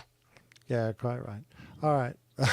Love you all. Have a great show. Love you. And see you next week. Hope you feel better. Thanks very much. Cheers. We salute you, sir. All right. Well, Captain Stefan, it's been a little bit since you have been with us on our show. And why don't you let us know what you have been up to? It was a long time ago. Was it had the honor to be here? It was half a year ago, or maybe, or 5 months, or something. I don't know. Oh, okay. Yeah, I don't think it's been that long. Yeah. Anyhow, in the meantime, in the early summer I was traveling a lot, and even I don't know if he ever mentioned that I visit Captain Nick. Did he mention that? Yeah. Oh, I thought he said he had got to read. So that's good. So now he's gone. I can tell that's he's lying. No, no. He shared some pictures with us as well. Yeah, of your visit together. Yeah, it was very nice. We had a nice dinner as well. I visited him together with the Brooklands Museum in London for a day. He was a nice. He brought me there and he brought me to his home, and then we went to a restaurant around the corner. It was very nice. Very, very. Too bad that he's gone. I want to thank him again. And I did some other travel. I traveled even to the States at the same time where you did the show in Oshkosh. I was for 48 hours. I was in Miami. Yeah, I was very brave to travel as a European now to the States. I did that, and it was quite comfortable. I went in. Took me only 50 minutes to went through immigration. It was very easy, so very good. And I visit old friend of mine who is a Lufthansa mechanic, a Technik, and he's doing there's I don't know how it was with your company in a foreign station, that there was also a Delta mechanic station there sometimes. Yes, was it? So he is one who he's working now. Anyhow, he was based in Boston, he was based in London, he was based in Africa and several places, and he's now at the end of his career. And I visited him on the last duty working trip. He was working for Lufthansa for 49 years. Can you imagine? That is amazing. Yeah, I had to visit him. So even only for 48 hours. And so and then I visit also, if you ever be in Frankfurt, Germany, maybe you have a transit or longer transit while you're doing some traveling or whatever, I recommend you to visit the Lufthansa Hangar 1. It's now open for public. I was there. I put in the link in the show notes, and it's a place where they built a hangar, and they put in the old Lufthansa Junkers U-52 you see here on the picture, and in the background you can see Super Conti Superstar, which Lufthansa intended originally to build up to flying condition and intended to fly around with that airplane, doing some ad hoc charter flights or some sightseeing flights, but then they skipped the problem because the costs went out of control. There's a lot of story about this aircraft. It's beautiful restored. It has lots of sticker. I mean, it was meant to be like the airliner. You could go buy a ticket and fly with that thing. They really wanted to bring it up to the old certificate status, but there are so many things which had to work and had to get fixed with that. At the end, they stopped doing that. But it's a nice hangar, beautiful restored, quite a mint condition. Sometimes you can go inside. I was there at the early beginning there where it wasn't open for public yet. That maybe also because there were only very little people there, and so you could not go inside yet. Because according to German law, you have to get smoke detectors inside the airplane, which weren't installed yet. Kind of thing. Yeah. Anyhow, and there was also a photo booth, by the way, named with "Come Fly with US." Yes, that's from my name. And Yeah, and it was a lot of historical thing. And they have a photo booth there. You can stand in front, and Oh, then I thought it was your podcast that they were advertising. yeah, Oh, but don't mention that, please. Anyhow, and there's a photo booth. It's a funny thing. You stand in front of the thing. They take a picture of they make a picture of you, and then they transform it to the time where the airplane, this particular that's aircraft cool. at the backboard was, how do you say, operational or got registered or whatever. So I took a picture of me in front of a 707, and they altered me like this. Yeah. I tried Looked to like the smile. CEO. I would try to smile on these pictures, but they make the smile to a grin. So I had to use serious. Yeah. And if you go to the next one, it's a DC-10. It's more like the 80s, jeans and everything. You look and very buff in this photo. That's because of the cargo. Cargos are always they eat those big steaks, freight and dogs. Freight dogs. Yeah. That's it. Yeah. You got to pick look up like and move Miami those Ring, no? boxes. Yeah. Exactly. So anyhow, I Wow. put some stickers. Also, just two pictures here of the stickers. Every sticker, the aircraft was perfect restored. Like it was. You had to put any sticker on every sticker on. You had to do like you having a real aircraft, not just a museum piece there. Wow. Even some grease flying out or during operation, and very interesting. Very, very much details. It was very too bad it never worked out. Yeah. Too much money perhaps as well. Yeah. Yeah. I have to say, when we were discussing your visit with Captain Nick and Jilly, we were talking about the fact that you are always good to send us pictures of you traveling throughout this beautiful world of ours. And many times you're wearing the cap, the airline pilot guy, fly Acme Airlines cap. Well, so what happened to it? I was in Athens in Greek, Uh-huh. and it was very windy, and it blew off. I was on top of the hill, one of the hill opposite to the Acropolis, and it just blew off, and it fell down. Yeah. Some Greek guys wearing it So at the Eero shop. Yeah. He's back there wearing the Acme cap. So Liz and I had the discussion that we need to mail you a replacement ball cap with the airline pilot guy or Fly Acme logo on it. And I think I only have just a handful of these things left. And unfortunately, the gray color is completely gone, sir, but we do have some royal blue versions of it. So we're going to send one to you. And I'm looking at your website here. Come Fly With Us, by the way, is the actual way you say it. Well, in English anyway. In the imprint page, I have a P.O. box for you. Is that the best place for me to send it? A different one. Okay, off air, you'll give me the actual address. And then Liz, please remind me to get that in the mail to Captain Stefan. Okay. I will carry the logo around the world. Okay. Yeah, because that's great free advertising for us. Yeah, you are our best ambassador for sure. Thank you. No, opposite, other way around. No. It's mutual then. Yeah. Okay. Okay. Very good. Yeah, and I did some flying, some instructing, and the user thing you do when you're a flight instructor. That's it. Okay. Very good. Are you still enjoying that? Yeah, very much. I enjoy it very, very much. Yeah, stay away from those helicopters. I certainly will. Yeah. Okay. All right. So I had more things. I did more things than I normally do, other than my normal singing at funerals and weddings and masses and all that kind of thing. The very next day, let's say that we recorded, it was like a couple of days after we recorded last week, I ended up going over to a very good friend of mine, friend of the family. His family, our family used to carpool together. Oh, did I mention him on the show last week? Oh, yeah, but that was a few episodes back. So Kevin Doyle. I ran into his wife Rochelle several episodes ago, talking about whatever we were talking about. Reconnecting, and so I visited. I also talked about it was over the 4th of July. We went over there. Shreyas, my new friend, and I went over to their place and we watched fireworks and all that kind of stuff.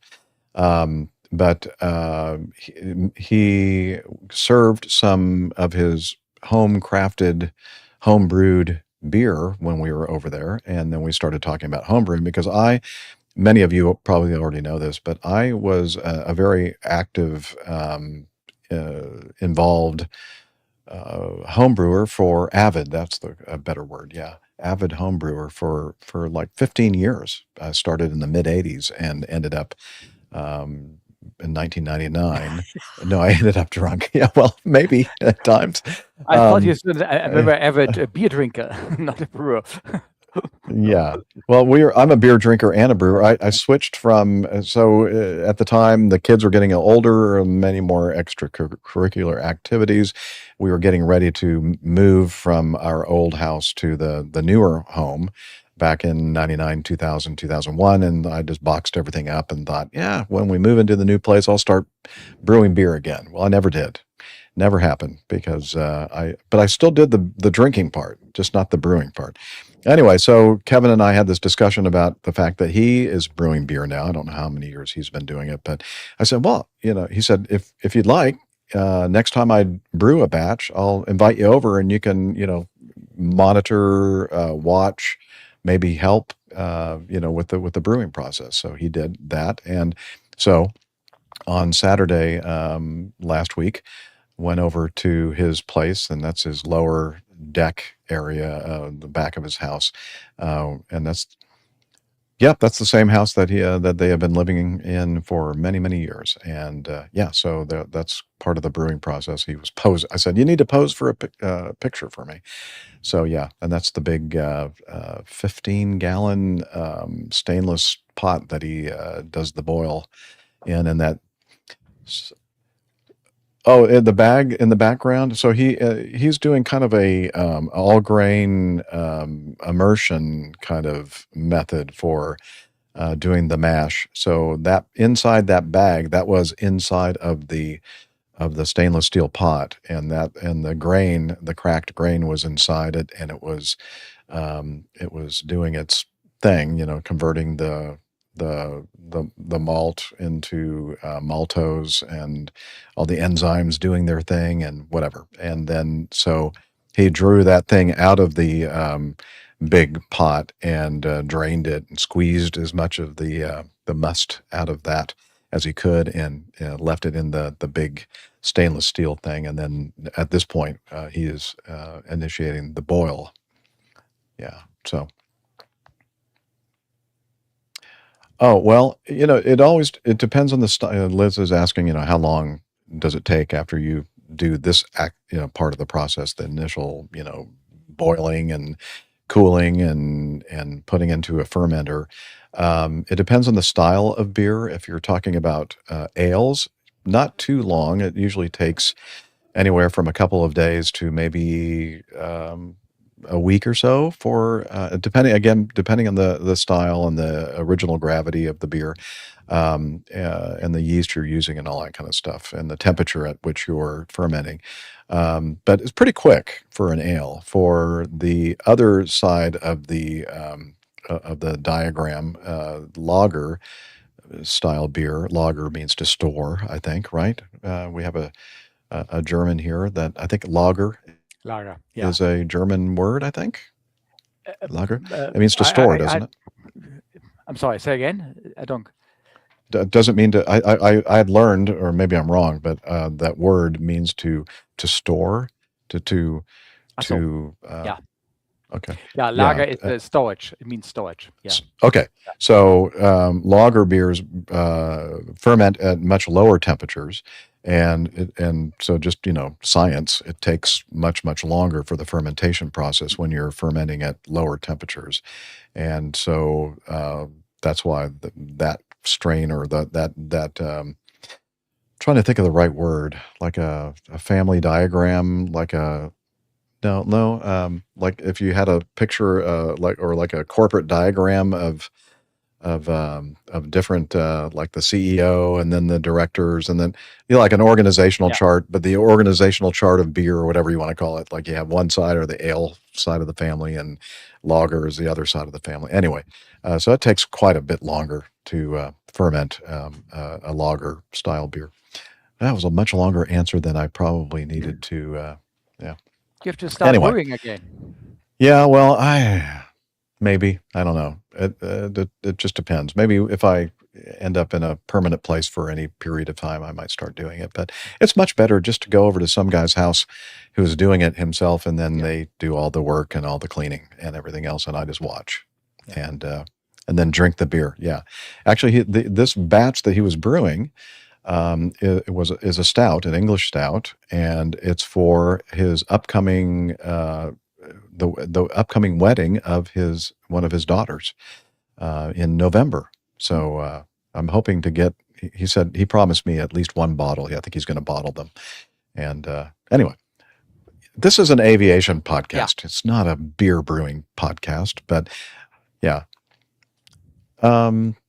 So my new friend yesterday said he had some tickets to. So he's an alumnus of the University of Georgia in Athens, Georgia, and he had some tickets for a women's soccer game, the University of Georgia Bulldog women's soccer team, and I think it's their season opener. I could be wrong about that, but it's a big deal. They were trying to promote the women's soccer program at the University of Georgia, and so they played it inside of their big giant Sanford Stadium, where all the Georgia Bulldog football team plays. And so it's a huge. I think the capacity of the stadium is like 92,500 or something like that, and so it's a huge place. And it was, actually set a record for women's football.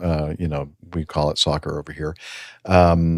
25,433, I think it was the official number, which is, I think that their normal turnout for a game is like just a small fraction of that. And they had the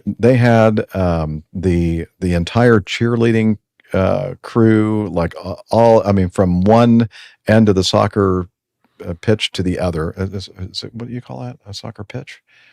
I don't know. And they had the band, the full University of Georgia marching band. They actually had the motto, the mascot, UGA, the actual. Oh, you mean the actual dog? UGA. I'm not sure. I didn't see that, but the mascot in the costume was there. I think his name is Harry, for hairy dogs.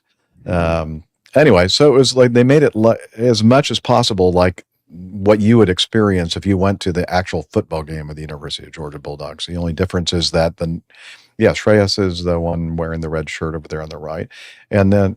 Yep, another friend, Greg, or Shreyas calls him Mr. G, is with us as well. So, so we had a great time. So, and at the end of it, they had some fireworks. So let me play that. There we go. Uh-oh, what happened to it?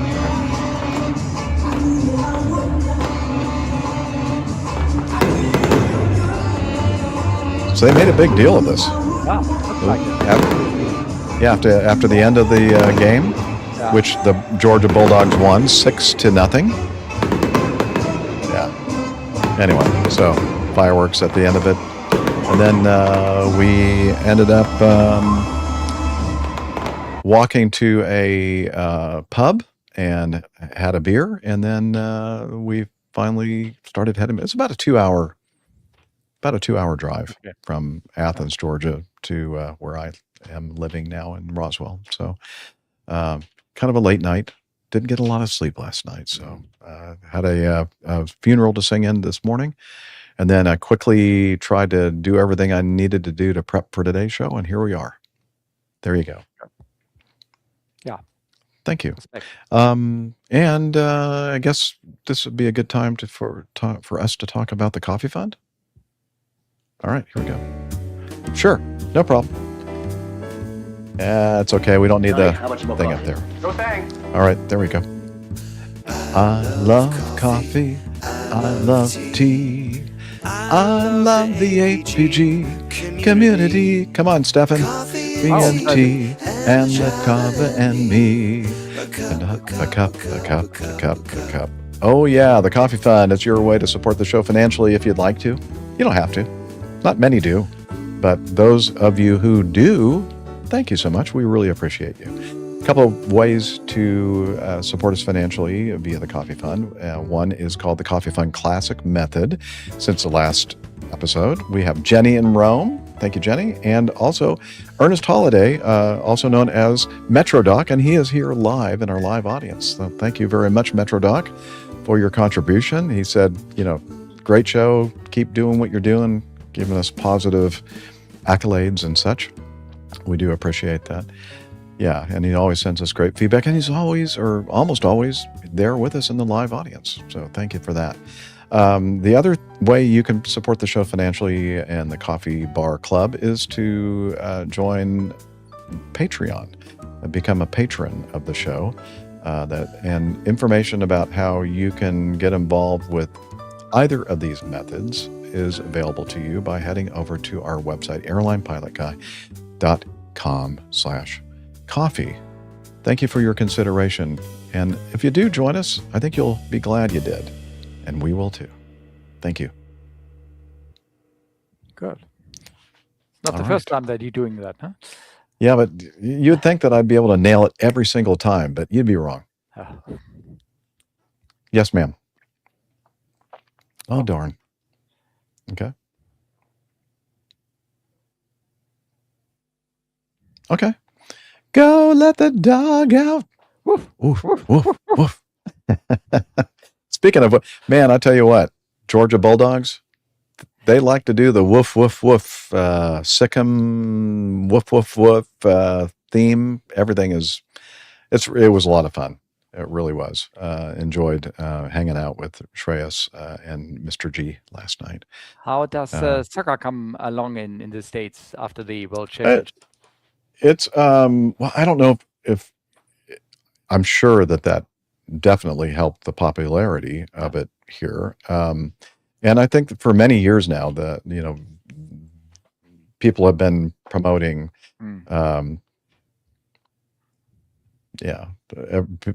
people have been promoting football, soccer, or whatever here, and it's getting more and more popular. It's not quite to the same level as, gridiron, American gridiron football. Obviously, it's going to take some time before it gets up to that kind of popularity. But, you're seeing a professional soccer team. I mean, Atlanta has a great professional soccer team. I'm not sure how they're doing this year, but they've been doing very well in the major, Major League Soccer, MLS, I think. Toronto has a good soccer team. Okay. TFC, Toronto Football Club. Okay, cool. Anyway, so it's getting there, becoming more and more popular over here in the United States.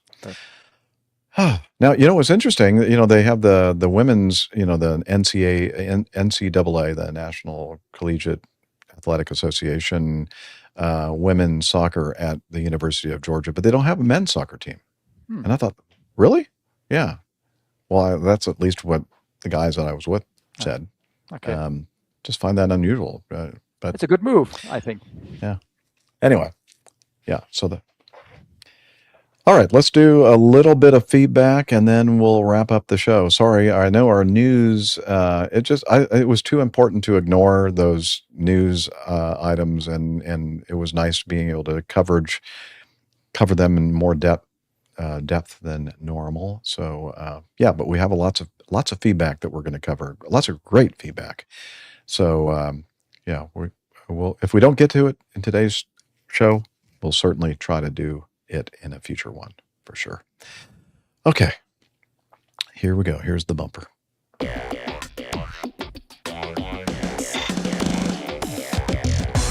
Captain, incoming message.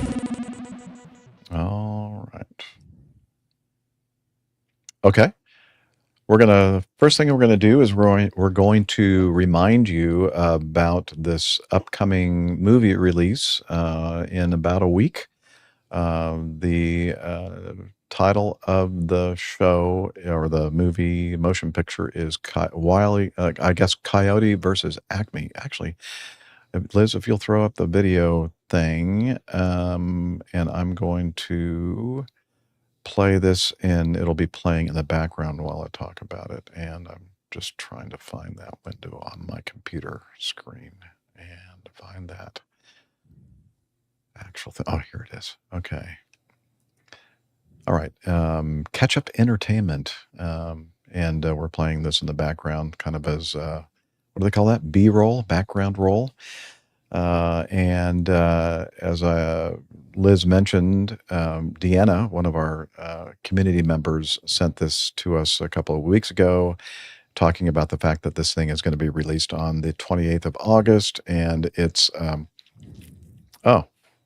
thought it was the 28th, or it could be Thursday. Yeah, this next week.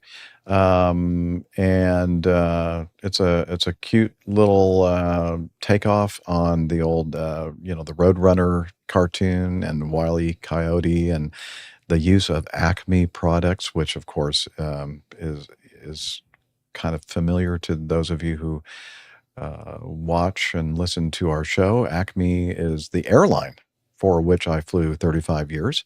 Mm-hmm. Not really. I just didn't want to use the real name of the company I was flying for, so I just said Acme Airlines. And so, yeah, there we go. So next week, let's all go out and watch this film and see what we think. We'll review it. Okay? All right. So enough of that. So thank you again. We're going to... Yeah. Number 4. Okay. This feedback from Jim Fulton following the Airbus A350 flight from Toulouse to Sydney. Hi all. Thought this feedback was worth sharing following a recent AOG rescue mission from Prestwick, Scotland to Melbourne, Australia. And this is courtesy of Ayrshire Daily News. How would you... Ayrshire Daily News. Okay. Again, thank you, Jim, for that. He said he's currently enjoying a Hawkstone IPA in the Cotswolds. Did I say that right? Probably not. Okay. All right. So let's see. Are we going to read the whole? Probably. Yeah. No.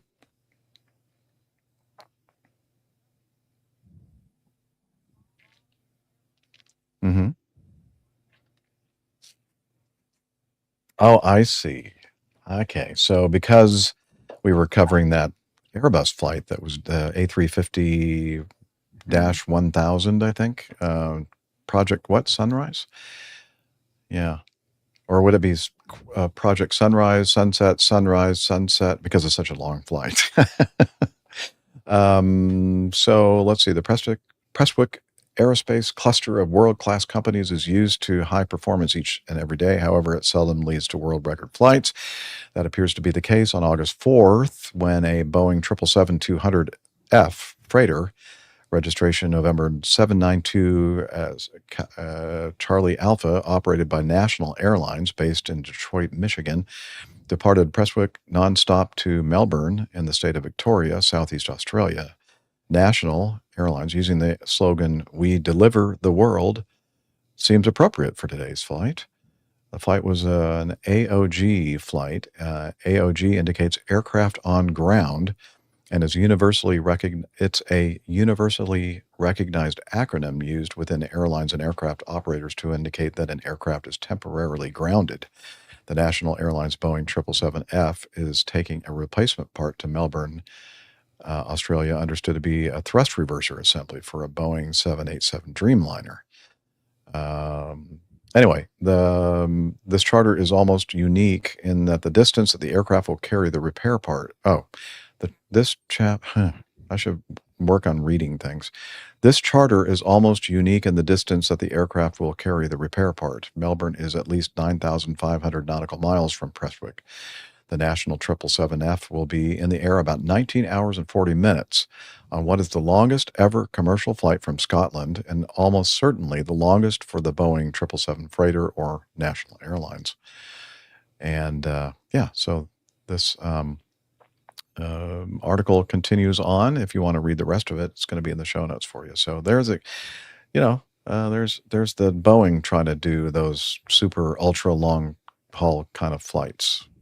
Yeah. May I throw in a little story? Do you remember? You remember? That's why we have you here, man. Yeah. Okay. I keep quiet the whole time. Do you remember Markus Völter from Omega Tau podcast? Mm-hmm. Yeah. He wanted some other kind of transport. I have a link for you if you put it in the show note. I don't know if it's okay. He likes to take pictures quite a lot right now, and he's a good photographer. Yeah, he is. He was in Stuttgart Airport. There was an Antonov 124 landing, bringing a shaft from a power plant from Malaysia over to Germany, back to its factory. So that's going to be repaired. I don't know more when it's going to be balanced and every kind of thing. So they flew with an Antonov 124, a 20-ton shaft from a power plant, from a huge power plant, over to Stuttgart, Germany. It took them also 19 hours to do that, but with 3 stops, of course. Oh, okay. It's an Antonov. I mean, it doesn't have the performance. Yeah. And I think the cost of bringing that over there was over $1 million over that. Wow. And but it's $1 million is the loss you have for this power plant if it doesn't work for one day. So it's very reasonably priced. Where's a reasonable price? Yeah. So they bring it over and it's going to be balanced and repaired, and they fly it back again. Wow, 20 tons, 40,000 pounds. I think it was 20 tons. I'm just guessing here. So, I mean, that's just I'm sure it was super heavy. I put it in the little chat from 720. Okay, if you like to, just for a personal. I don't know, or he doesn't mind if you posting it. Oh, absolutely. Yeah. Okay. No. Okay. Yeah. And if you'll just. Oh, you said you put it in our chat. Okay, so we'll have that link. Okay. Oh, I can put it also in the feedback. If you'd like to. Yeah. Okay. It's now under the. It's put it in. Paste it in. Okay. Okay. Good. All right. Thank you. Just one more. Which one do you think we should do?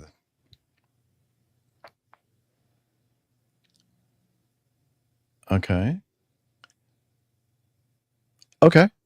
We're going to end our feedback with something that MetroDoc thought that might be a good news item for us to cover, and it's a YouTube video, and it might spur some discussion. So let me see if I can find it in my keynote. Nope, that's the wrong one. How about nope, not that one. Sorry. Okay, I think I found it. Are you ready for me to hit play? All right. From Bass Aviation, Real Aviation Communications, and not liveatc.net, but atc.com. I believe the ATC app. Right. Ground Southwest 2310, cleared on Bravo 7, going to 109. South 2310, ground gate occupied. Bravo Alpha 5 Alpha, short of Alpha 4. Bravo Alpha 5 Alpha, short of Alpha 4, Southwest 2310. Ground Alaska 399, taxi Victor, please. Alaska 399, runway 27, taxi via Bravo. 27 Bravo, Alaska 399. What about United 1069? No. Ooh. Just curious for 1069. Do we have a time to Chicago? Now at 1069, I got one taxiway. Planes all over the place because planes arrive too early with no gates. When there's a slot to get you down there, because whether you wait there or you're number 14 waiting at the end, it makes no difference. All right, thank you. Push for Southwest 3896 at 103. No, there's traffic inbound the alley. I've been doing this 18 years. When it's clear, I'll call you back. Yeah, he just came in the alley and he's parking right now for Southwest 3896. Well, in about 2 minutes, ask your ground crew to look towards the east, and you will see the next company coming by. Sounds like you need to be replaced. Sounds like you not use the attitude over there too, because I tell you there's traffic coming and you want to argue with me about it. Back LaGuardia. Guys, 3293 behind Alaska, Alpha 7, Alpha Bravo to the gate. Ground Alaska, Alpha Bravo, Alpha 7, Alpha Bravo to the gate. Skywest 1393. Horizon 2174, follow the Embraer ahead, Alpha 7, Bravo to the gate. Follow Embraer ahead, Alpha 7, Bravo to the gate, Horizon 2174. So 3493, once the Embraer clears behind you, push onto Alpha. All right, push on Alpha when the Embraer clears, Southwest 3493. Frontier 1426, after the second Embraer clears you, push onto Alpha. After the second Embraer, we'll push on to Alpha, Frontier Flight 1426. So 3896, push onto Kilo. Push on to Kilo, Southwest 3896. Now at 1069, after the second Embraer that turns into the alley off your right, continue via Bravo. Continue via Bravo after the second Embraer, United 1069. Okay. Okay. That is it. That was San Diego, but it kind of had the LaGuardia kind of vibes. Now, so Captain Stefan, you mentioned earlier in our show today regarding the fact that we're not robots, we're humans. Sometimes we humans get tired and we get frustrated and we get angry, both air traffic controllers and pilots, both ends of the communication spectrum here. And I think that it seems that this air traffic controller was taking umbrage to the fact that the pilots were kind of trying to help him do his job, and he didn't like that because he, in his head, had a plan. I think, and correct me if I'm wrong, but I think you'll agree that I think that maybe if he had been a little bit more descriptive and pleasant about explaining things to these various flights that were sitting at the gate waiting to push back, or in the alleyway waiting to continue to their gate or taxi out for their flight to Chicago because they have a slot time, etc. I tell you, I think it goes a really long way to just give that piece, that little bit of information that he's not required to give them, but I think it would make his life so much easier, and then people wouldn't be trying to, air quotes, help him say, hey, that traffic that you told us to be waiting for is parking now next door, so I think we can go now, right? And no, the traffic that I'm talking about is the one that's coming in behind that guy, so I think it was just well, not necessarily, maybe not miss, but a lack of communication, possibly. And again, it's not something that they're required to give or do, but I think, man, it would make everything so much easier for everyone if you just kind of explained it a little bit better and maybe more in a more pleasant way. I don't know. What do you think, Captain Stefan? First of all, getting angry against a controller doesn't really help at all. No. No. I mean, if you start to shout at him because he is at the end. My English, I'm sorry, I have to get I didn't get that feeling the same as you has, maybe because I wasn't following, and I don't know. Do you ever been to San Diego? Probably you know. Yes. How it is. Yeah. Mm-hmm. I don't know San Diego.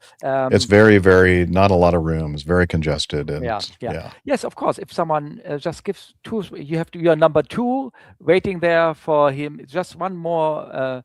One form of information from the controller wise, you're number 2 for taxing in. That would help a lot if you just give you a number in sequence, and then you be more patient. But as you said, that's what I'm always astounded in America, that the RAM and everything is so full that you don't have any slot system or any sequence number they give you ahead. How does it come that you have these long queues at the runway, number 14 for takeoff or whatever? It doesn't. It's the only place where I know where it happens. I'm astonished about this, and that cause a lot of tensions and stress to controller and everybody, and especially if they're only a few controllers available. What I've heard, is it? So Yeah, but there's a shortage. Yeah. keeping, of course, your being politeness, and just as I said, one more word. Your number 2 for taxiing, one more in, and then everybody would probably be more relaxed. Is that right? Yeah, it would help. I think it would definitely help. Yeah.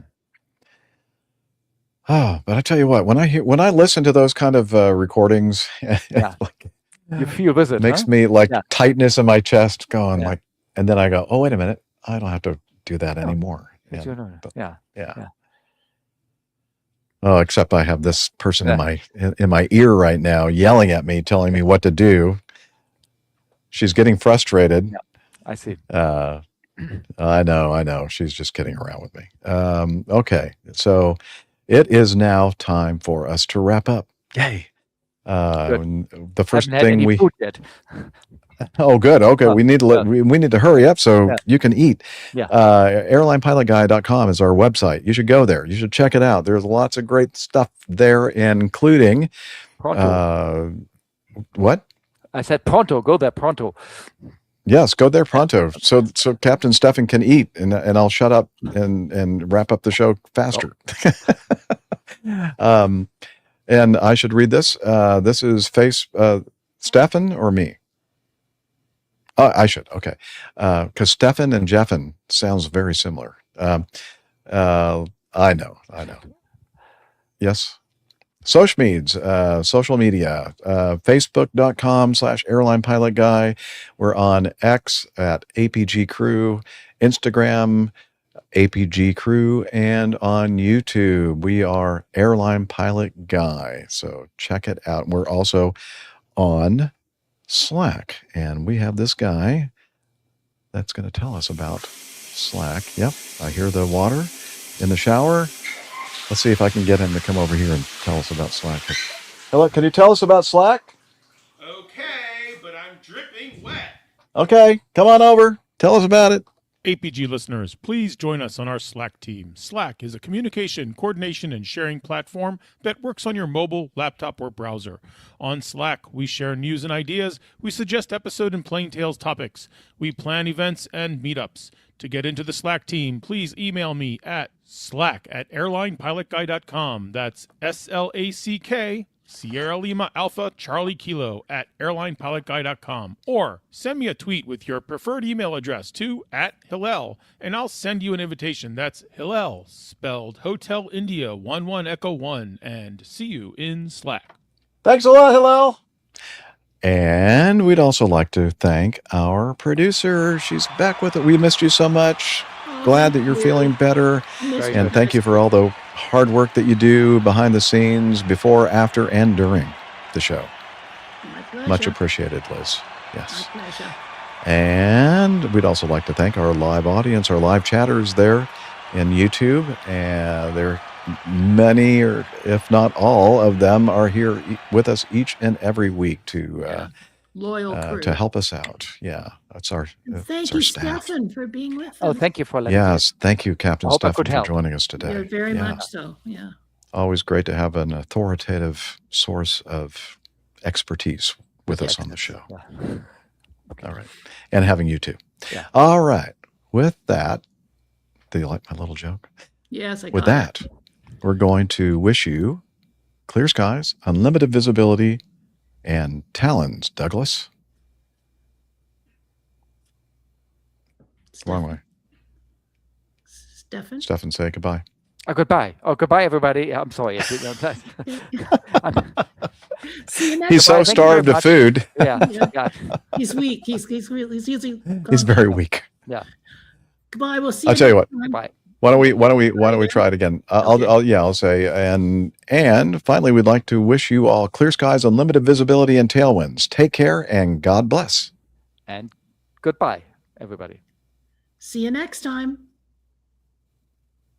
All Goodbye. righty. Perfect. Thank you. I'm sorry. That was great. No. Script that next See, time. No, you need to be here with us every week, and that way you get into the rhythm. Okay. No, Yeah. he That's doesn't the need to lose solution. that much Maybe, weight. maybe. I'm sorry.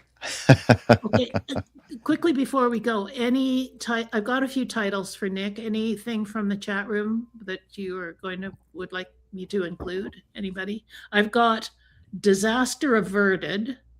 I have APG Beer, which was Jeff over there brewing. I have Toga Toga Toga, and I have Rollin' Rollin' Rollin', and I have Driving to Hanoi, and I have, for thanks to Tanya, I have Touched Down, and that's about it. All right. You See should if we have, get any suggestions. Yeah, remeasure the Rollin', runway. Rollin'. I got it there, Tanya. Thank you. Yeah. What'd you say, Stefan? Remeasure the runway, or Remeasure the runway. Ah. Oh yeah, that's a good one. Thank or you. in any way, or whatever you mixed it. Okay. Okay. I've right. I've made a copy of the keynote, Liz. Thank you very much. That's great. Yeah. Okay, everybody, we got to get Stefan to get his food and himself there. So we're going to say ta-ta for now. I honestly, I hope I could help. You Was it did. okay? Oh, You absolutely did. Absolutely. It's always great to have you with us. Okay. Thank Bye, you very everybody. Bye. much. Bye-bye.